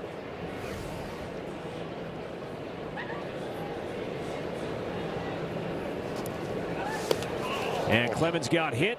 Same foot. Got with a Cal. splitter. Got Cal too, I think, after it got Clemens. Oh. Clemens and Raleigh both wear this one. And Dan Wilson will take a look at the all-star catcher. Just yanked that splitter.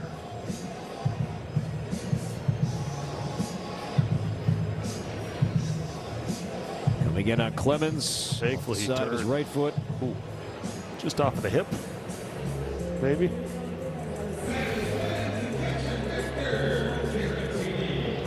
And now Victor Caratini 0 for 2 tonight, 0 for his last 13.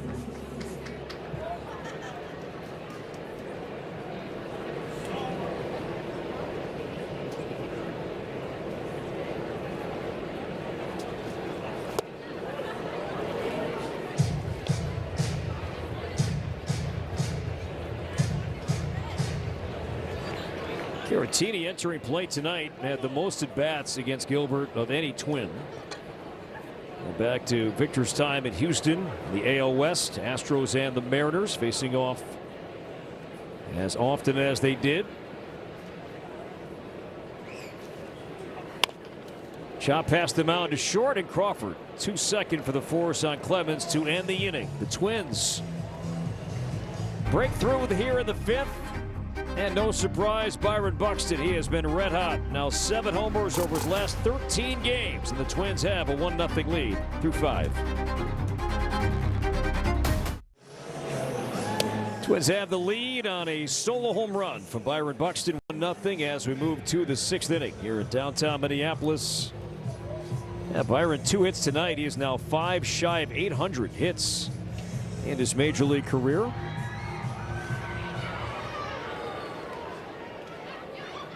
And Joe Ryan will go back to work and see the Mariners 3rd time through. Top of the order, Crawford, Raleigh, and Rodriguez.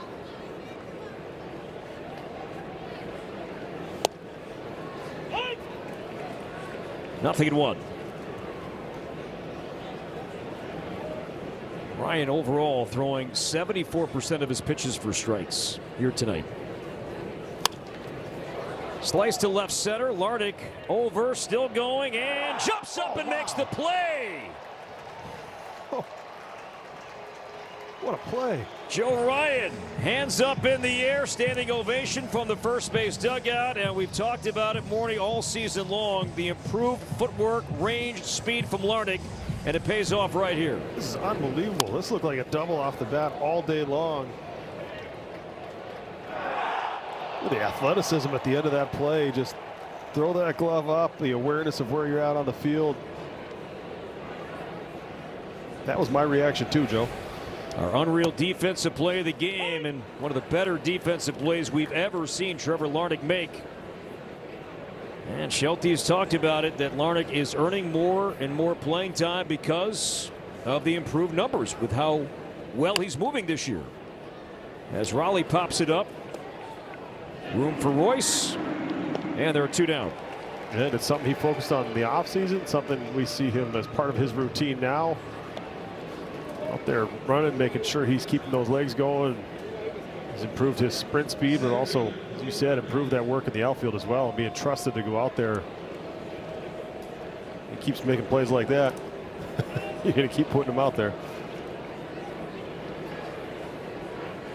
So 2 down, and now Rodriguez 0 for 2 tonight. As the sweeper misses inside, 4-1 on Rodriguez. He has lined out and bounced out tonight. Key out that Ryan recorded back in the 3rd. Mariners had 2nd and 3rd, 2 down. And Rodriguez grounded out to Clemens.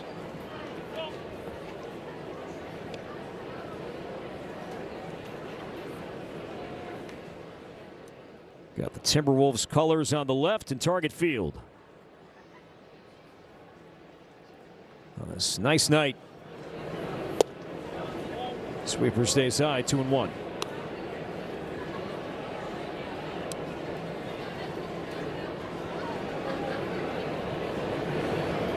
Rodriguez, 25 years old. Pulled to 3rd and fair down the line. And Rodriguez on his way to 2nd base. And the throw in. Not in time, so Rodriguez a 2-out double. And the Seattle 6th continues now for Josh Naylor. And remember, he swings early. A rare curveball to a right-handed hitter, and this was mislocation, and Julio jumped all over and hit it hard down that line.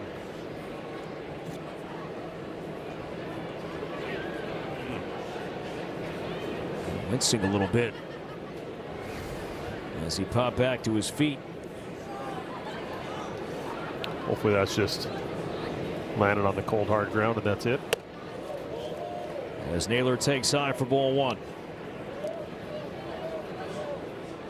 Naylor re-upped with the Mariners, a free agent after 2025, and signed rather quickly to stay in Seattle. A 5-year deal in mid-November.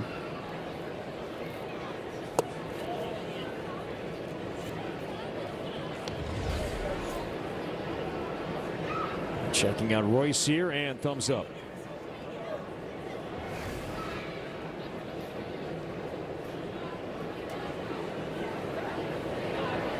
Big pitch right now for Ryan.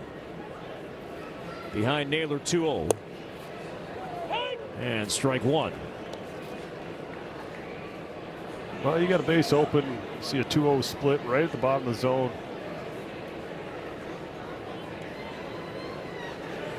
Not that you're going to pitch around him. You just want to make sure if he's putting the ball in play, it's on your pitch.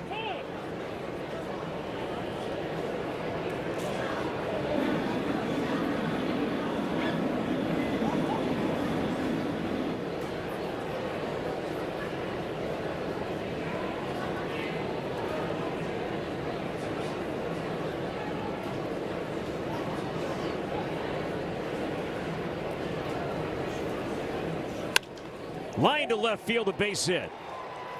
Rodriguez rounding third. He will head home and score. So back-to-back 2-out hits from Rodriguez and Naylor. And the Mariners tie things up 1-1 here in the 6th.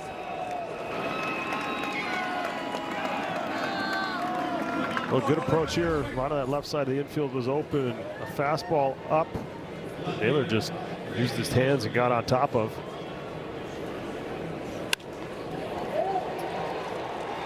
Not sure if they wanted to go further off the plate there. They not give in, but Rosarena in his career is. He has crushed the Twins. Yes. He has clobbered the Twins no matter who has been on the mound. This guy's put up video game-esque numbers. Average, OPS, you name it.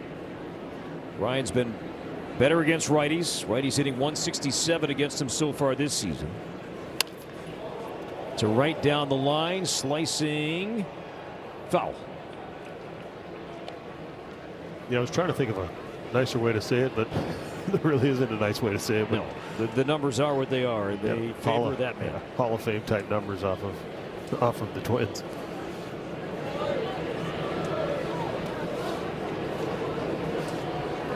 In many ways, it's Carlos Santana against Glenn Perkins. I mean, that's pretty accurate. big numbers. Advantage hitter.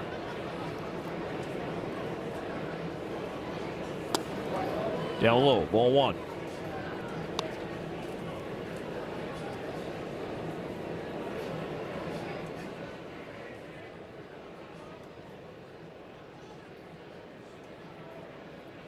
There's no place like home.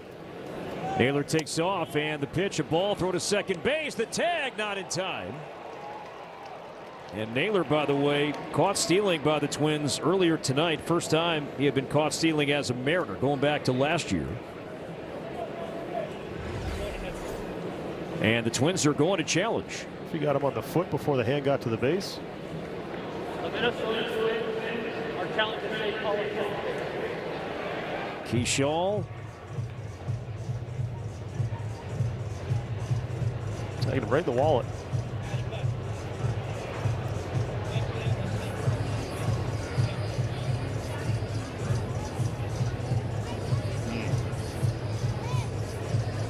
Bottom part of the hand. Let's take a look here. If you can piece it together.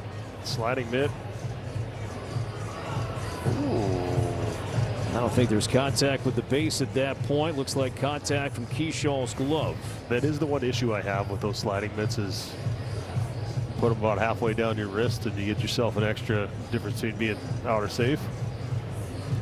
Even though your fingers are nowhere near the end of that mitt. Yeah, but Naylor stole 30 bases last year, was 19 for 19 a year ago in Seattle, After 4 for 4 this year. The call is overturned. The runner's out. Minnesota retains its challenge. So the Twins have thrown out Naylor twice. Good challenge again from the great Joe Casey downstairs. Ends the inning, but the Mariners get one to tie it.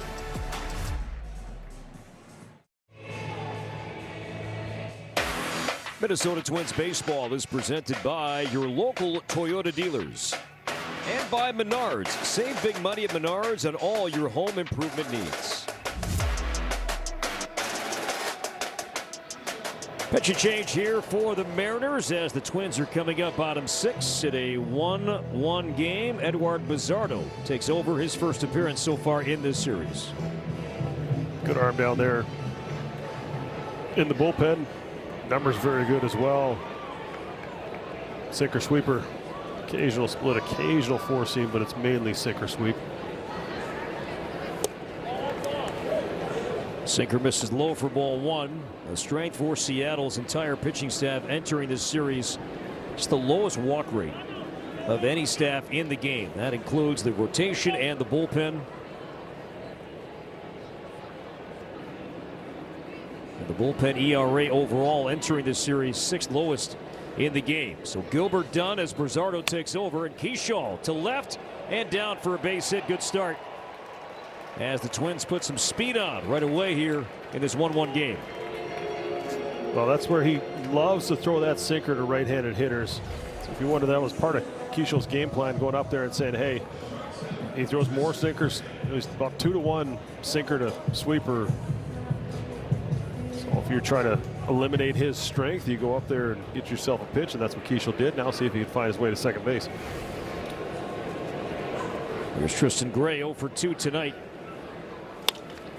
Line to center field. Rodriguez in, now going back, and he makes the play. Hung on to it as he nearly came in too far, but Rodriguez the adjustment and made a leaping catch in center. As he takes a deep breath, and we'll look at this play on the video board in left center. Well, I think he got fooled. It was right at him, but it was 105 off the bat, and it just kept carrying, and he jumped, and then somehow that ball stayed in his glove off the heel. Stared that thing in.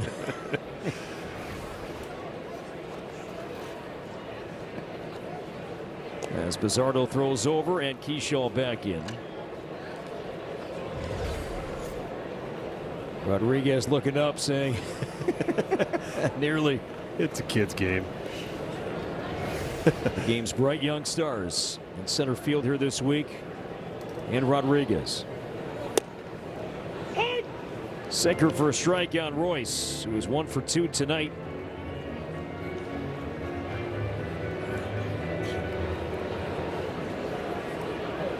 Gabe Spire, left-hander.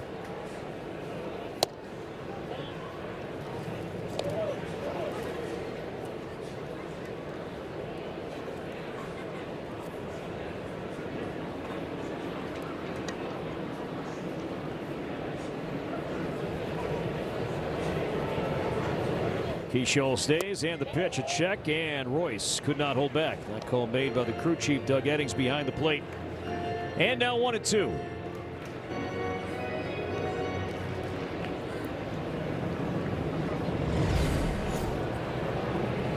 Oof. I got no swing.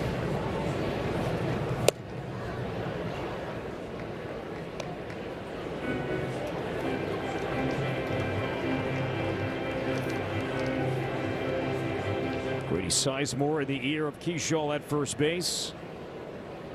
Enhances that lead a bit more. Takes off. 2-2, a swing and a fly ball left center. Rodriguez back with the play. Out number 2, and Keyshaw back to first.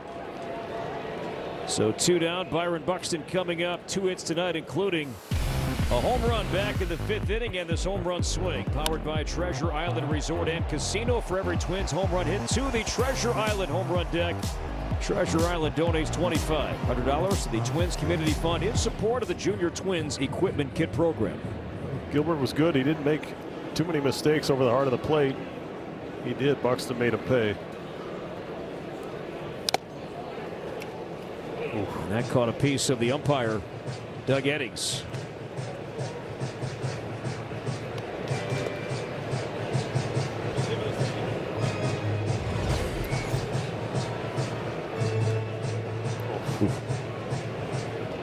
Right shoulder.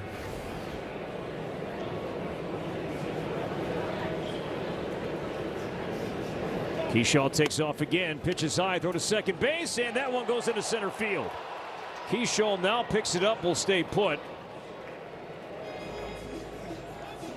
Team leading 7th stolen base for Keyshaw, and now a base hit.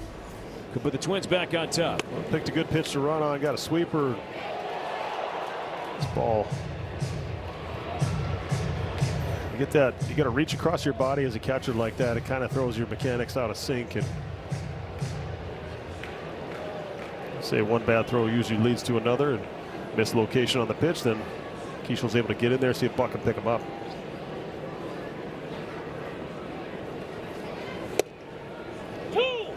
Buxton still seeking his first hit this season with a runner in scoring position. He's 0 for 17.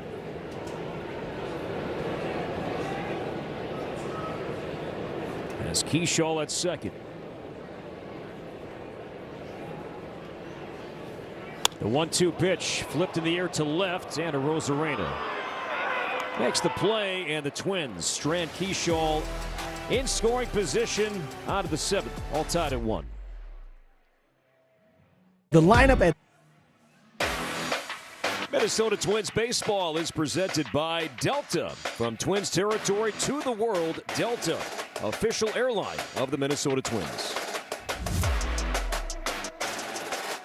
Good ball game tonight, all tied 1-1. Joe Ryan has worked 7 innings once this season. That game against Toronto begins the 7th with a ball against Randy Arozarena. Was a walk and a strikeout tonight. Always love these at-bats. If a guy got thrown out, you get to face the same guy. You get to kind of start over, see some pitches from the previous at-bat. As Arozarena was in the box when Naylor was thrown out, stealing second. Cody Funderburk now warming up. He was warming up in the bullpen last night, but did not throw in the game.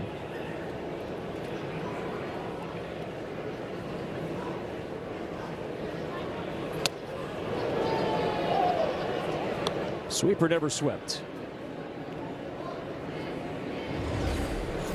Arozarena react here.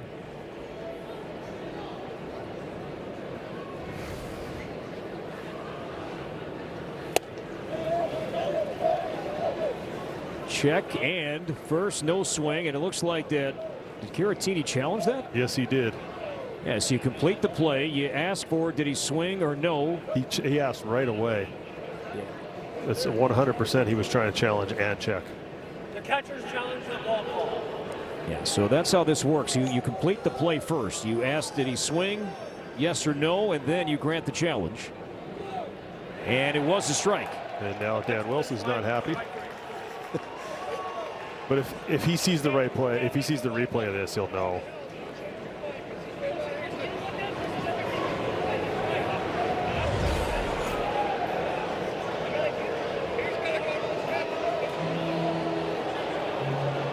So Ryan thought he went, no swing.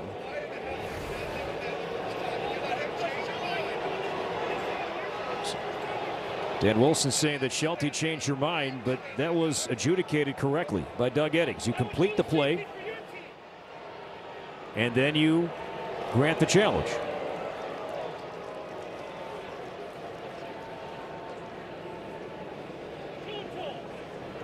So it's a 2-2 count.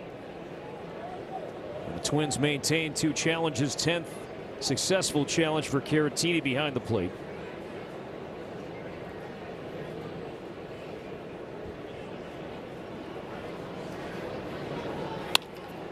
Line to left center field, trouble in the gap and cut off by Buxton. Arozarena trying for second base. The throw is not in time. And a leadoff double for Randy Arozarena begins the Mariners' 7th.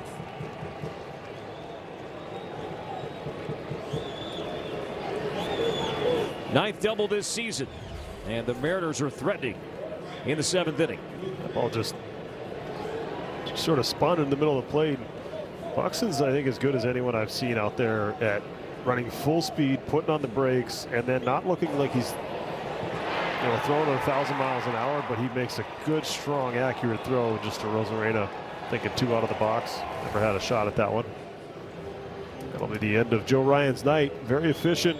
Did a great job, pitched well enough to get the win. Unfortunately, he's going to have to leave with a runner on second base. So lefties coming in, and a lefty will pitch for the Twins in Funderburg. That is over for Joe Ryan. Works into the 7th inning. 1 earned run for now. Responsible for Rosarena at second base. And Luke Raley will bat for himself. It'll be a lefty-lefty matchup with Raley facing Cody Funderburg. Rejoined the Twins over the weekend against the Rays off the paternity list. Cody did throw on Sunday. Inning and a third scoreless with a walk. And will face left-handed hitting Luke Raley. He's 0 for 2 tonight. And the first pitch misses outside, ball 1. Pretty cool moment Sunday after Funderburg came out of the game. Derek Shelton with a bit of a smile with Funderburg, and did confirm from both player and manager that when Shelty took the ball from Fundy, he said, "Nice going, Pops." As Raley grounds out, moving a Rosarena down to third. And out number 1. And Dominic Canzone's spot due up. Let's see if he'll be pulled back, as Stan Wilson has some right-handed hitting options on his bench. That is the case. It'll be Mitch Garver, looks like, coming out. Well, the Twins had that opportunity earlier in the ball game after the Buxton homer. Larnach was on second, unable to advance that runner to third. Seattle able to do it there with a productive out in a close ball game. I'm not one of those players that's kind of stuck in the past of this is the way you have to do it, but there are certain situations that do call for it in a game like this. Now it'll be interesting to see if they pitch to Garver here, how they approach this. And you know that you still have Ref Snyder on the bench in case you do want to bring in another right-handed pitch hitter. So Garver coming up as Pete Mackey is out for a chat with Funderburg. Kick off the fishing season with your very own Minnesota Twins fishing lure. Saturday, May 2nd, the first 10,000 fans receive a Twin City Connect branded fishing lure presented by Rapala. Don't let this one get away. Get your tickets right now at twins.com/tickets. Former Twin Mitch Garver, member of the 2019 Bomba squad, was on base 3 times last night. 2 walks, an RBI single, 1 for 4 as a pinch hitter this season. Infield is in.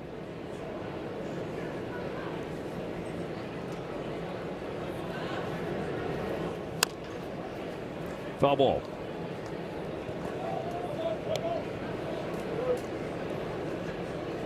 Garver caught last night. He's now 35 years old. Makes his home near Denver. So the numbers for Funderburg, the splits. 0-1 popped up. Shallow. Keyshaw, and now it's Gray. The catch, the spin, fires home, and Rosarena heads back to third base. Boy, a lot happening there. 3 Twins are on that baseball, and it was Gray, the shortstop, making the call with his back to the infield and the catch. So this is something that's usually communicated ahead of time. You want the guy with the stronger arm to have the ball in his hand as often as you can. I think that's kind of what the thought process was here. If Gray can call him off, we know Keyshaw had the Tommy John a couple years ago. He's worked on his throwing. He's worked on his arm strength. So let the guy, like they talk about it on relays as well, from the outfield, you get a ball in the gap. Can we get the ball in the stronger arm on the relay? Kind of a similar situation there is what it looked like. And that was trouble off the bat. That ball had some slice on it. Fortunately, Twins were able to come up with it. Well, Cole Young has good numbers, lefty on left. Now 2 balls and no strikes. Switch hitting Leo Rivas on deck. He came in batting just 155. Young has been hot. 1 hit tonight. He's hitting over .330 his last 12 games. 2-1.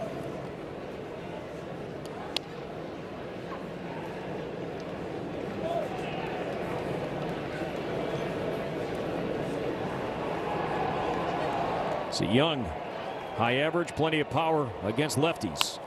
And flips it to left field. He'll add to it, and the Mariners have the lead. A 2-out single from the young Seattle second baseman. And the Mariners cash in the Rosarena double and lead 2-1. That's the first hit Funderburg has allowed on that sinker to a left-handed hitter all year.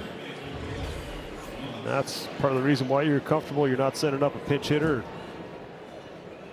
Ball just kept following him, but good approach.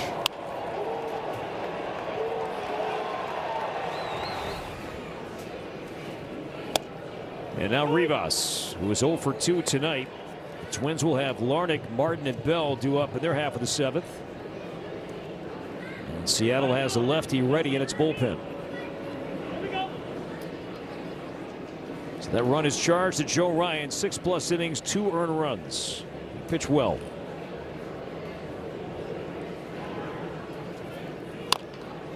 Got it back to Funderburk.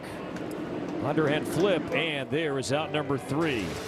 And a Rosarena double and a Cole Young single, and the Twins are down 1 as we stretch. Baker's 2 minutes.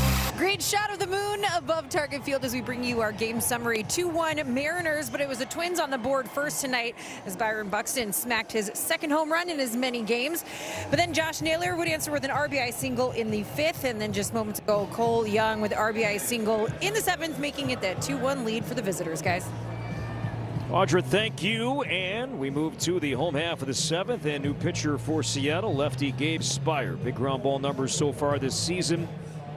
And he will face Larnach, Martin, and Bell, lefty righty switch hitter with the Twins down 1. Tough lefty, really good sinker slider combination to the left-handed hitters. Ball's going to run up under their hands.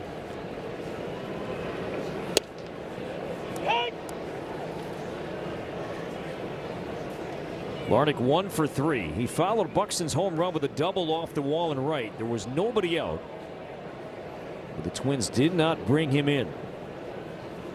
Back in the 5th inning. Grounded up the middle. It'll be Crawford on the second base side and throws out Larnach. So quickly 1 away. This is an understanding of who's in the batter's box and the speed of that runner and how much time you have. The angle he takes to this ball is perfect, and he knows he has time, so he doesn't have to spin on this. He doesn't have to take his eyes off the target, but he crosses over, and that's an easier play for the shortstop because he's moving towards first base. He's not moving away like the second baseman would be if he had to field that ball. So great awareness. Gold Glove winner back in 2020 as Martin is down to a knee.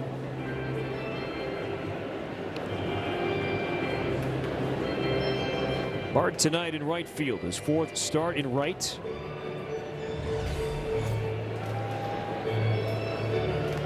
Oh, those hurt. I still got a bushy spot in my shin from one of those. Missed the pad, got it. Oh, man. It still makes me wince up here. I don't miss that. I don't blame you. At all. If you want to know what that feels like at home, walk into your garage, find your hammer, and then just whack yourself in the shin. You can see what that feels like. I don't recommend that, but it sounds like an upcoming bobblehead giveaway. Justin Morneau on a hammer in his hand and press a button and whack right on the shin. Or you and Tim, maybe a pregame instructional. Some options there. Only if I get to use the hammer. 1-1.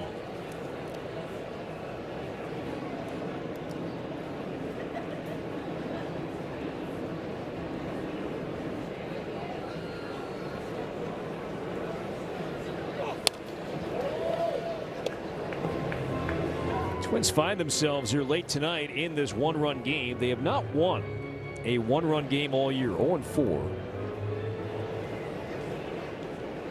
See if Shelty and the boys can rally tonight.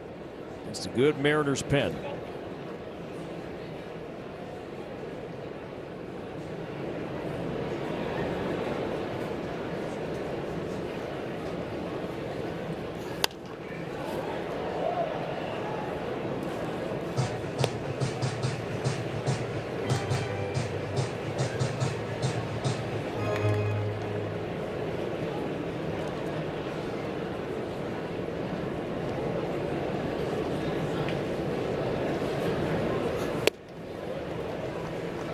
Now 2-2.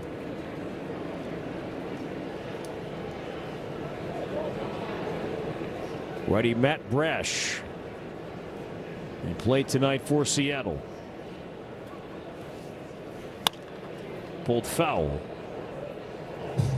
Good at bat here from Austin Martin.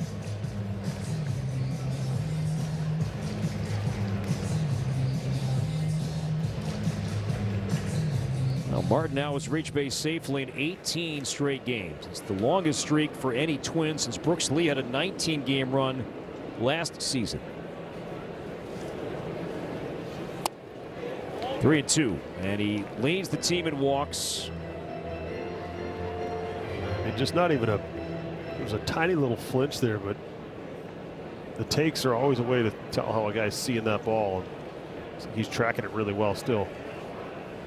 And Spire's 3-2 pitch in the air to right center field. Raley over.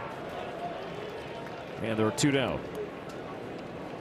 Josh Bell coming up. First, we take a look at our Jeep standings and the home run leaderboard. And Munetaka Murakami, this guy has been a home run machine for the White Sox with 12. Yordan Alvarez 11, Judge, Wood, Ben Rice, and Ellie De La Cruz all with 10. Twins haven't seen the White Sox yet. They will next month in Chicago. Not only Yordan with 11 homers, but also leading the American League in batting average. He is, with all the attention Shohei, all these great hitters get, I feel like he's underrated. And when he's healthy, he is among the more feared batters in the game, and deservedly so. It's righties, hits lefties, just.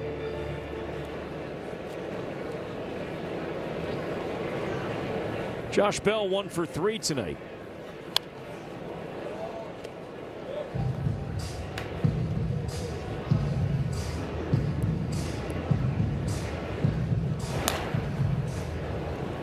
Cole Sands. He is warming up. Might see Funderburk back out to see the lefty J.P. Crawford to begin the 8th. 2-2 on Bell. And you've got the switch hitting Raleigh. And the right-handed batting Rodriguez. 2-2 on Josh Bell.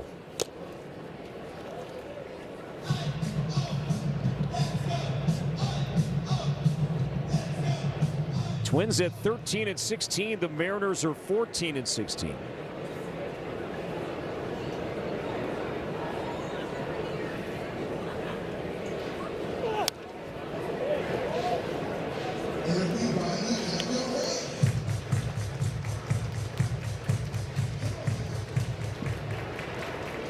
See, Funderburk has the mitt ready, so we'll likely see him face Crawford.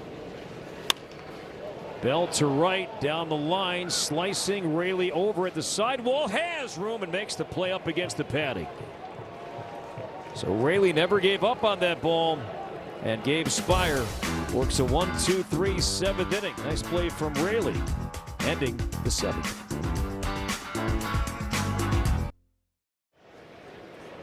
Two 2-1 Seattle as we start the 8th inning. Crawford, Raleigh, and Rodriguez to bat, and Funderburk indeed back out, and ball 1. Now, before we forget, want to send our best wishes and a big hello to a huge Twins fan tuning in tonight in Cody, Wyoming. Grace Maxwell loves the Twins, has for a long time, and we know that she's going through a hard time right now. Loves her favorite team, and know that you're watching in Wyoming tonight. So Grace, sending best wishes to you and your family during this difficult time. And thanks for tuning in tonight here on Twins TV. 3 balls and no strikes on J.P. Crawford. And that's a 4-pitch walk. And Funderburk, the walk rate is high to lefties. And the Mariners put a man on here to begin the 8th inning, and now Cal Raleigh is coming up, and Shelty will have Funderburk face Raleigh as he will bat right-handed.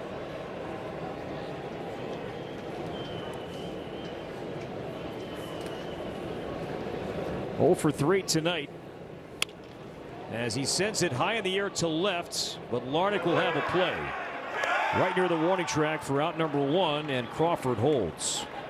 Well, he just got in enough there, Morty, on Raleigh. Yeah, that's that cutter just down off the barrel.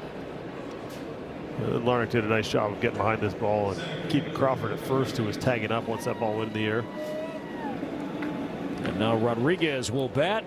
And here comes Derek Shelton. And Cole Sands will enter the game here in the 8th inning with Crawford on. 1 out, and the Twins are down by 1. pitching change here at Target Field.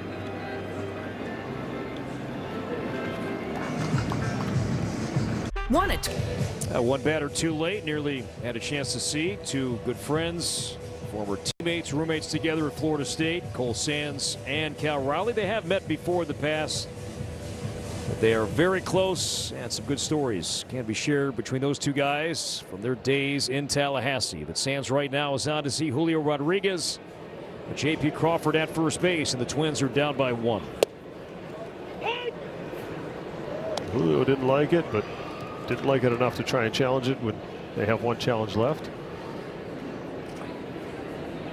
That's a good point. With one challenge remaining in a tight ball game, as Rodriguez sends it to right, Martin over, and it's over his head, and he slips and tries to barehand the ball. Buxton gets it back in to third, Crawford, and Rodriguez ends up at second base, and the Mariners have 2 on with 1 out here late tonight, already leading by 1. Well, had he made this play, it would have been nearly as good as that play Larnach made and left. Great effort here. Got a really good jump on this ball. Julio driving it the other way. Got his arms extended. Watch at the end of this play as he barehands it off the wall. But Buxton does a great job of, watch how quick he gets that ball in. If you want to stop runners on the bases, you don't take time to load up that throw. You head it back towards the infield as quickly as you can. And that'll make that third base coach put his arms up and stop that runner almost every time. And now Josh Naylor infield in. Naylor tied the game with a 2-out run-scoring single in the 6th that brought in Rodriguez. It scored the Mariners' first run tonight. And now batting with 2 on and 1 out, and his team up by 1 in the 8th. As he hammers it to right, hit a ton. Bat flip, a strut, and Naylor with a 3-run bomb. And it's 5-1 Seattle.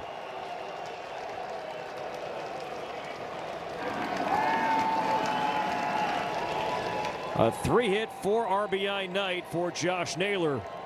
And the Mariners busted open here in the 8th inning tonight. I don't think I've ever seen a guy go backwards on a bat flip, but he knew this off the bat.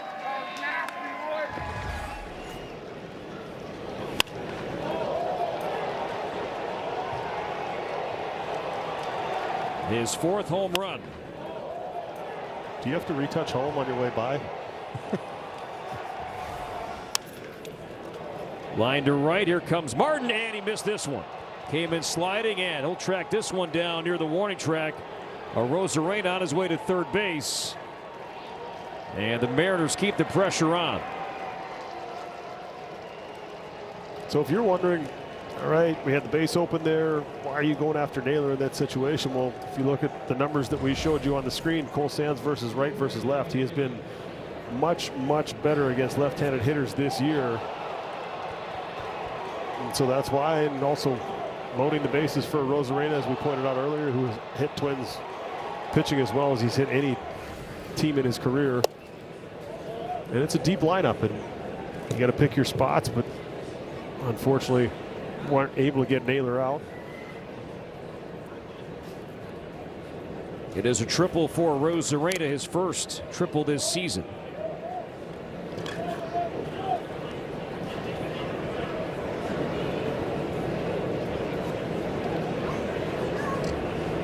And still just 1 out. Infield stays in for Raley. 1-2.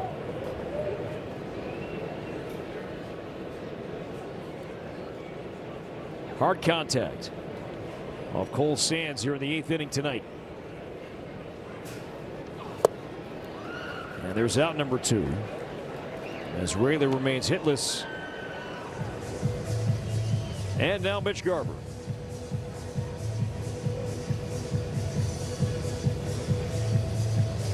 Funderburk charged for 1 run. So Crawford scoring after drawing the walk against Funderburk.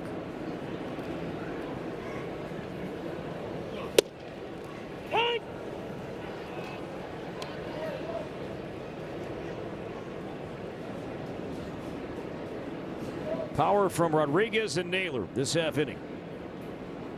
And a 3-run 8th so far.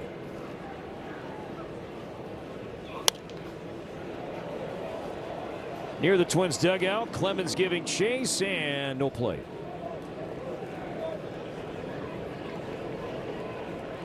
Twins have Clemens, Caratini, and Keyshaw coming up in the bottom half of the inning.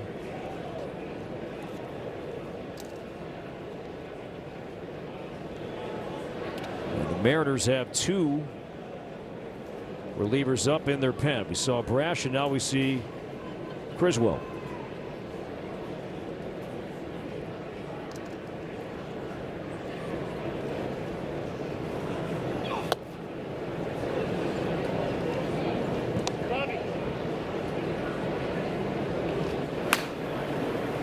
Anthony Bonda in the Twins pen.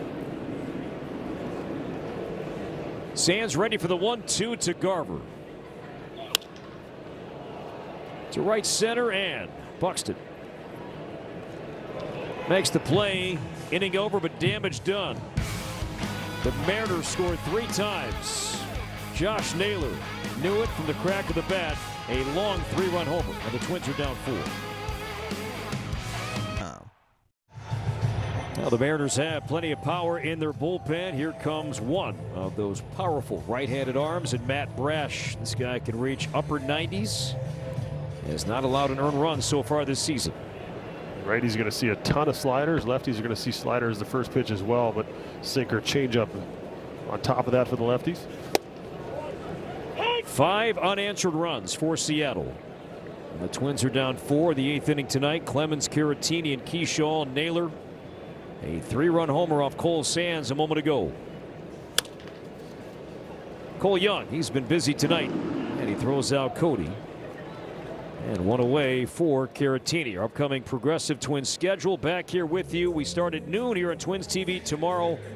12:40 first pitch. Taj Bradley and George Kirby to wrap up the series. Then Toronto is in town for 4 night games Thursday, Friday, day games Saturday and Sunday.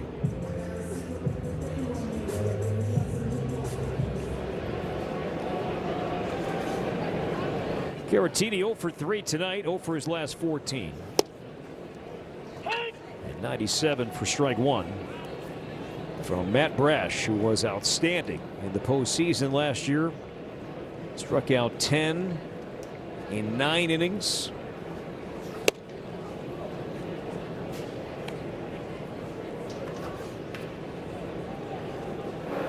Luis Garcia added to the roster today, with Garrett Acton going on the injured list. And perhaps we'll see the Twins debut from Garcia here momentarily.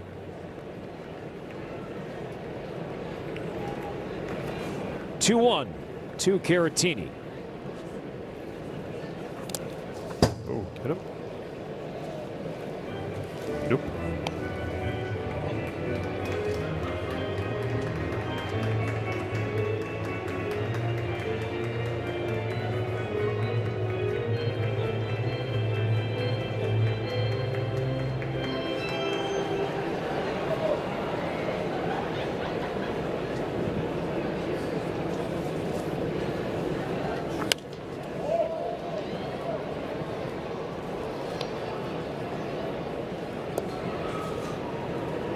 Full count to Caratini.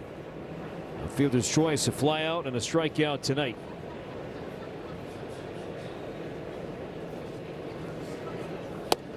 And struck out Caratini. He knew it. Was not looking for the slider. And there are 2 down here in the 8th inning. Base is empty now for Keyshaw. He's been on twice tonight.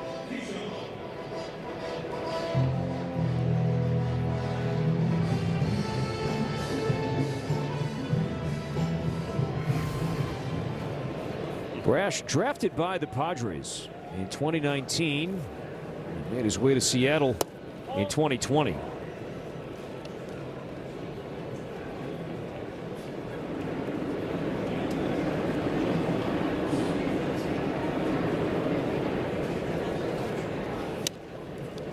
One and 1.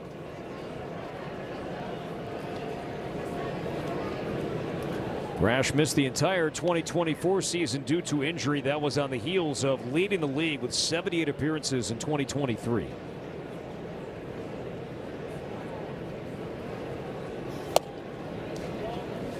Now 2-1 count.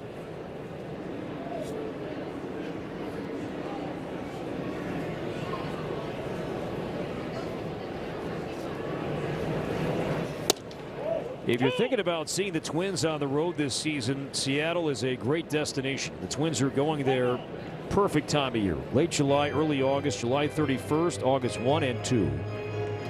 Beautiful, beautiful weather that time of year in the Pacific Northwest. Great city, awesome ballpark.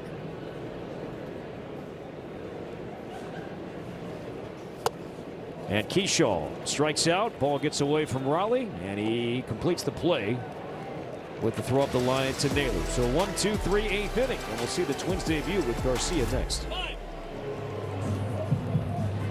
We tried everything.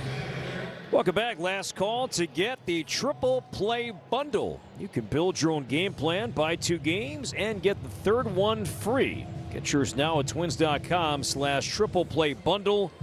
But hurry, the offer ends on April 30th. Buy 2 and get the third one free. To join us here at beautiful Target Field, all lit up tonight from the canopy down to the field. And the Twins are down by 4 as we go to the 9th inning, and we say hello to Luis Garcia. Added to the roster today with Garrett Acton on the injured list and some big league time morning with the Mets earlier this season. Yeah, Caratini getting acquainted, making sure they're on the same page with what he wants to throw. And split has been his best pitch this year. It was a sinker and a sweeper as well. But more splits than anything else to the left-handed hitters. Cole Young, 2 hits tonight, including an RBI single, and has his 3rd hit. That guy is going to be a problem in the American League West for a long time. And the firepower up and down this lineup, the luxury of having this young guy hit 8th morning. I was just going to say that. You get him comfortable. You understand that he's got potential to be a good player for a long time, but you're able to kind of let the big boys at the top have all the pressure and let him go out there and just play and figure it out. And Rivas got hit. That was a splitter split from Garcia. So a couple of pitches, a single, and now a hit by Crawford.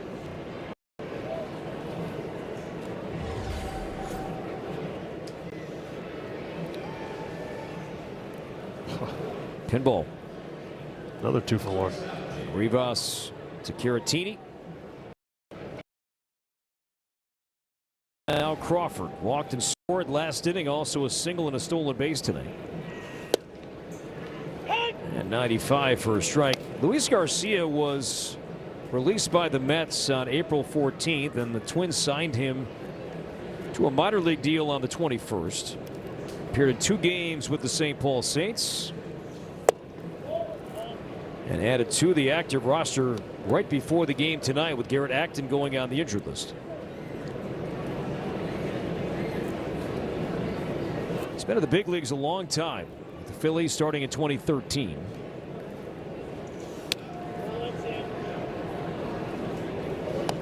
Phillies, Angels, Rangers, Cardinals, Padres, Angels again, Red Sox, Dodgers, Nationals.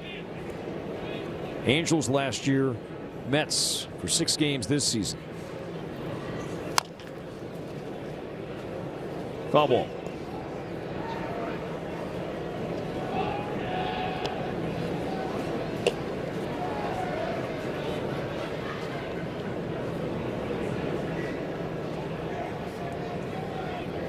Well, Twins had chances early tonight.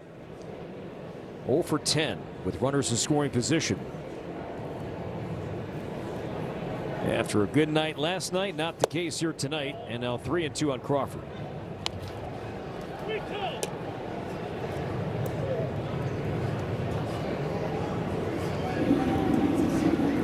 Cal Raleigh on deck.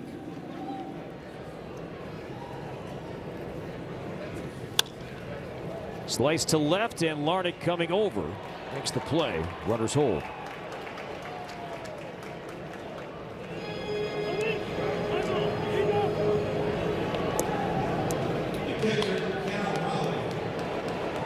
like about Doug Eddings, the crew chief behind the plate? You hear everything he says. Is always appreciated. Yeah, he takes command and speaks loudly.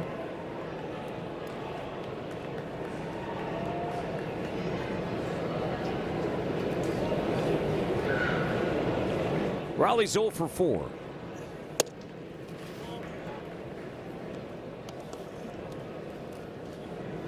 I did not have a vote for the MVP last season. If I did, I would have picked this guy. And that's nothing against Aaron Judge. Amazing player. But what Raleigh did last year was historic. He had the best season offensively by a catcher in Major League Baseball history. So hit the most home runs ever for a switch hitter. And as we mentioned last night, didn't have his first day off until June the 8th. And the position that he plays, as Buxton makes the catch, and there are 2 down. Such a challenging position to play day in and day out. You mentioned all the reps. And still to be able to post, play great defense. Aaron Judge is incredible. No debate. But Raleigh had truly a historic season last year. If you do something that's never been done in this game, it's hard to argue against that.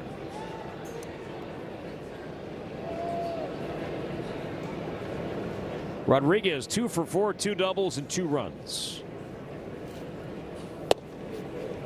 Sweeper from Garcia for strike 1.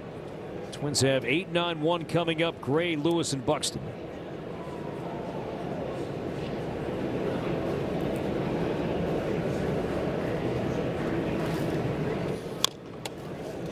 And the backswing caught Caratini. Rodriguez.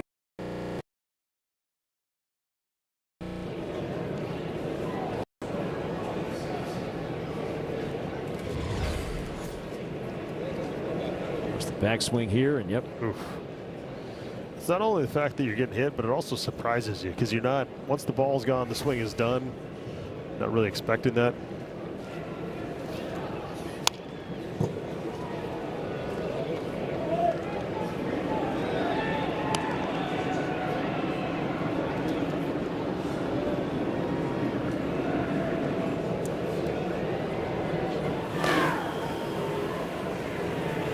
Cooper Criswell. Looks like he'll have the bottom half of the 9th inning. And now Garcia's 0-2 pitch. At the very end of the bat for Rodriguez. Gave it a look and did not break. And still 0-2.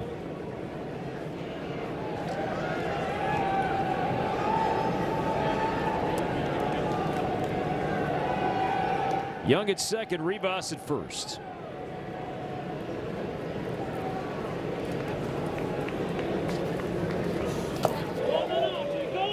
No swing.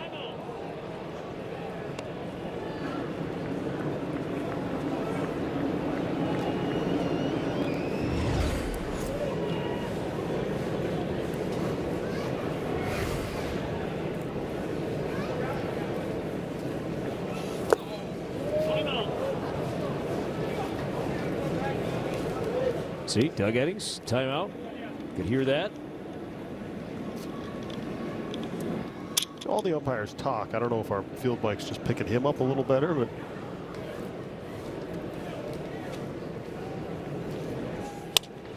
pulled to left field, and that's a fair ball. Young scores around third base. Heading home is Rivas, and the relay from Gray not made, and Rodriguez has his 3rd double tonight. RBI is 11 and 12. It is 7-1 Seattle. They came in with 3 doubles on the season. And just like that.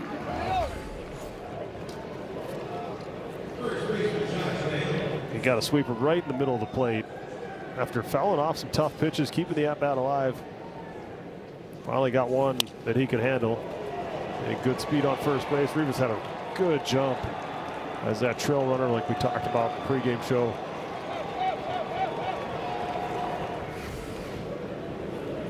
First career 3-double game for Rodriguez and now Naylor. He's had a huge night. 3 hits, 2 singles, a home run. He's knocked in 4.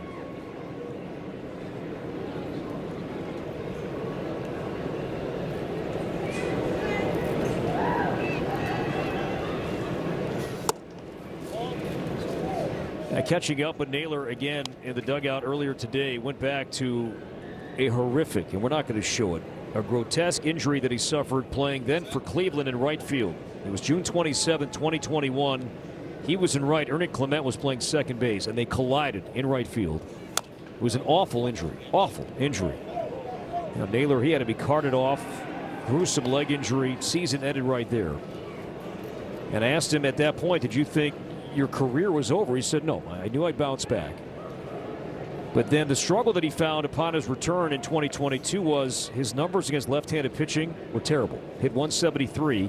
He then jumped on his phone, texted Joey Votto and Justin Morneau for advice about lefty on left.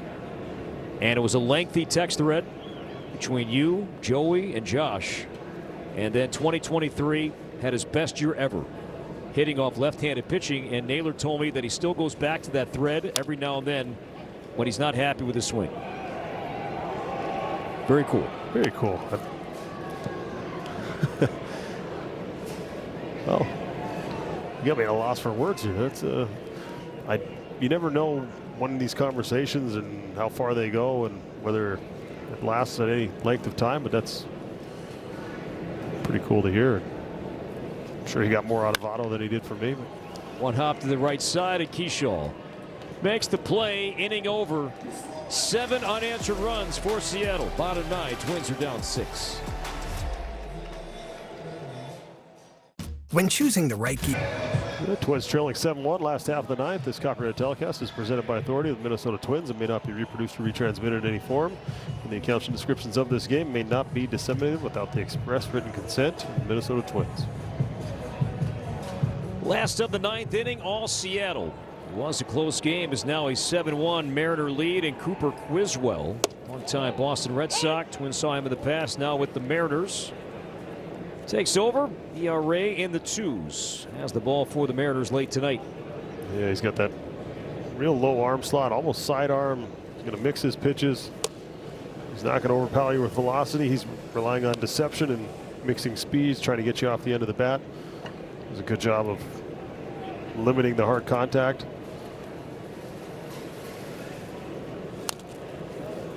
1-2 now. That one got dug, I think, pretty good there. Yeah, so Eddings, he's taken a few. He said behind the plate tonight. Catchers as well. I don't know if we want to see this one again. Oh, he said, I'm good, let's go. A lot of times you just want to go and before it actually starts to hurt. You know the pain's coming, just keep moving. Up the first base line, bouncing fair, and Criswell tags out Gray going by.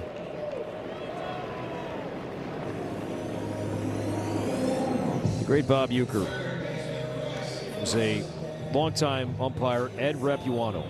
Long time. I remember big league umpire, and every now and then, when he would have the plate, he would change his name from Ed Repuano to Ed Repucroino, and we would just move on.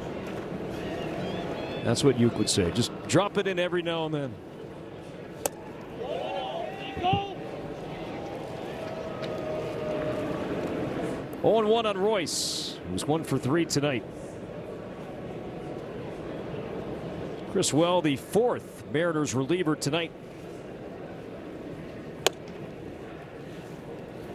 Stay tuned. Twins postgame is coming up with Jim Rich and Tim Lauder. Audra Martin as well. Hear from Derek Shelton. Get some clubhouse reaction. All coming up on the Twins postgame show. To Short and Crawford. And there are 2 down. Well, this was a close game, too, Morty. It was a tight game, and then in these late innings, some big swings from the big boppers in this Mariners lineup. Yeah, good pitching matchup. First half of this game, Joe Ryan pitched into the 7th. Faced one batter, and unfortunately that batter came around to score. shouldn't be looking at a potential L next to his name, but that's the way it goes sometimes. Tail of this game to me is the runners in scoring position. Yeah. Twins thought maybe they got over that hump in last night's game, 5 for 12, but 0 for 10 tonight. And the Mariners are 4 for 13. So that's really the difference of being able to take advantage. Naylor a couple of times shooting a fastball the other way, and then got something to turn on later in the game and was able to take advantage of that as well. So I think you have to be able to take your singles the other way and force them to try and challenge you in, and then you're able to jump on pitches like he did. Twins' lone run came from the guy at the plate. Byron Buxton led off the bottom half of the 5th inning with a home run off Gilbert, gave the Twins a short-lived 1-0 lead.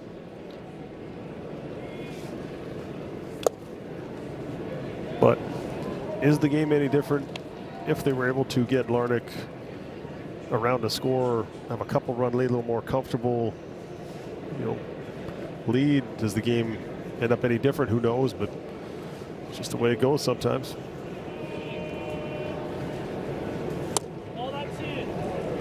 And Raleigh's going to challenge. Catcher is challenging. May as well, right? To be inside, Raleigh is incorrect. The pitch is confirmed. It was a ball. They're out of challenges. Yeah, 2 outs in the 9th, 2 strike. Why not?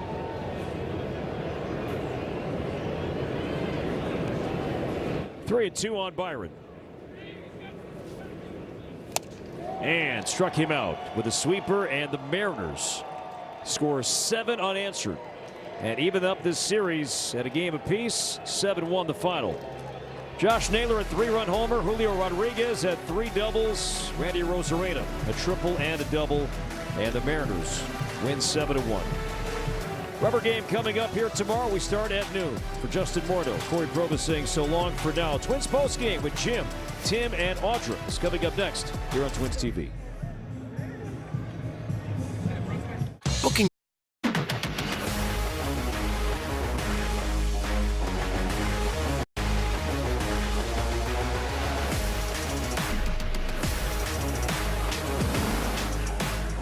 Welcome to the Twins post-game show. The Mariners get to celebrate tonight as they even this best-of-3 series with a 7-1 victory over the Twins. Hi, everybody. I'm Jim Rich, along with former World Series champ Timmy Laudner. And Timmy, it just wasn't the night. We talked about how well runners in scoring position were. You heard the broadcast crew talking about that tonight. 0 for 10. Yeah, and it was also a kind of a two-dimensional type game, as it were. First part of the game, pretty good ball game, pretty good pitcher's duel. Second half of the ball game, not so much. The Seattle Mariners having their way with the Minnesota Twins bullpen, but it was Joe Ryan giving the Twins an opportunity to win the game, and he did a job that he's supposed to do, to go out there and find a way to hold the opposition down, put a bunch of zeros up on the board, let your offense get on track. And Joe Ryan pitched a really solid 6 innings. He got tagged with that second run that's going to allow him to get the loss in this game, but just the 1 walk, 6 strikeouts. He did exactly what he was supposed to do. And we talked in the pregame show, Jim, about the fact that he gave up a couple of long balls in his last start against the New York Mets. Right. But he kept the ball in the ballpark against the Seattle Mariners ball club, a team that is very capable of hitting the ball out of the ballpark. But he did his job. He did pitched well enough to win the baseball game. Unfortunately, he didn't. Yeah, he didn't have the offensive support because his work was definitely worthwhile of a win. All right, Logan Gilbert started for Seattle. He's been a hard-throwing guy, strikes out a lot. He's been averaging 6 strikeouts this season per outing. Didn't get that many tonight, but he did keep the Twins off balance. Almost the same scoring line as Joe Ryan, as it were. With the 5 innings, the 6 hits, the 1 earned run, 1 walk, and only 4 Ks. But for Logan Gilbert, he came into this ballgame maybe not pitching quite the way he's capable of pitching. Sub 500 record, kind of an inflated ERA, but he did everything that he had to do his best to keep this Twins team off of the score sheet, and you got to give him some credit because maybe he didn't have his best stuff. However, it was good enough to beat this Minnesota Twins team we talked about, and you brought it up, Jim, at the start of the show. Offensively, Twins last night doing a really good job of putting up some numbers early in the ball game, having good quality at bats, even putting up a couple of crooked numbers against Luis Castillo, unable to do so against Logan Gilbert tonight. Yeah, the only way the Twins got on the board was with one swing of the bat by Byron Buxton. He adds to his team lead. He now has 7 home runs on the year, and this was a no-doubter. Yeah, I'm not quite sure what Logan Gilbert had in mind with Byron Buxton leading off that inning, how he was going to pitch him. He just threw one right down the middle, and Byron Buxton went ahead and deposited that into the left field. So anytime that Byron Buxton gets on the score sheet, that's a good thing for this Minnesota Twins ball club. He just has to have a little help. He has to have a few other guys jumping in there with him, as he did last night when he hit a home run. And unfortunately, some of the other guys in the lineup unable to get the key hits when they needed to. However, I will give this Twins offense some credit from the standpoint there were a lot of hard hit balls tonight, a lot of atom balls, and that's going to happen in the game of baseball. But if you continue to have good quality at bats and have good hard contact, good things are going to happen. That's what the Minnesota Twins need to continue to do. Yeah, no doubt about it. You had runners, 10 of them in scoring position, just needed one more hit to get those guys home. Josh Naylor had a very interesting night. Last year, you were telling me he stole 30 bases and only got caught twice. Tonight, he got caught twice trying to steal. This last time up, he made sure no one was going to catch him when he put it over the wall. Yeah, he's sneaky fast. Well, he's not fast. He's just sneaky.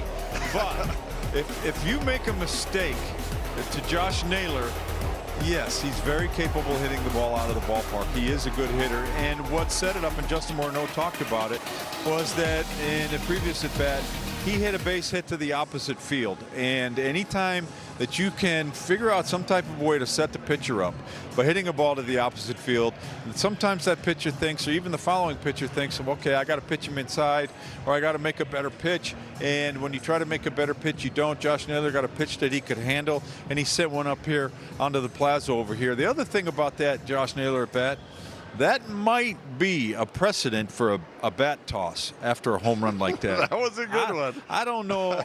I'm not too keen on some of those bat tosses. I hope he doesn't maybe get one in the ribs a little bit later on when he has those bat tosses. That's not good. Right. It was a bit excessive, to say the least. But he deserves to celebrate because he had a 3-hit night, 4 RBIs he drove in. And one more look at that toss of the bat. Twins fall 7-1. We'll hear from the manager as we continue on the postgame.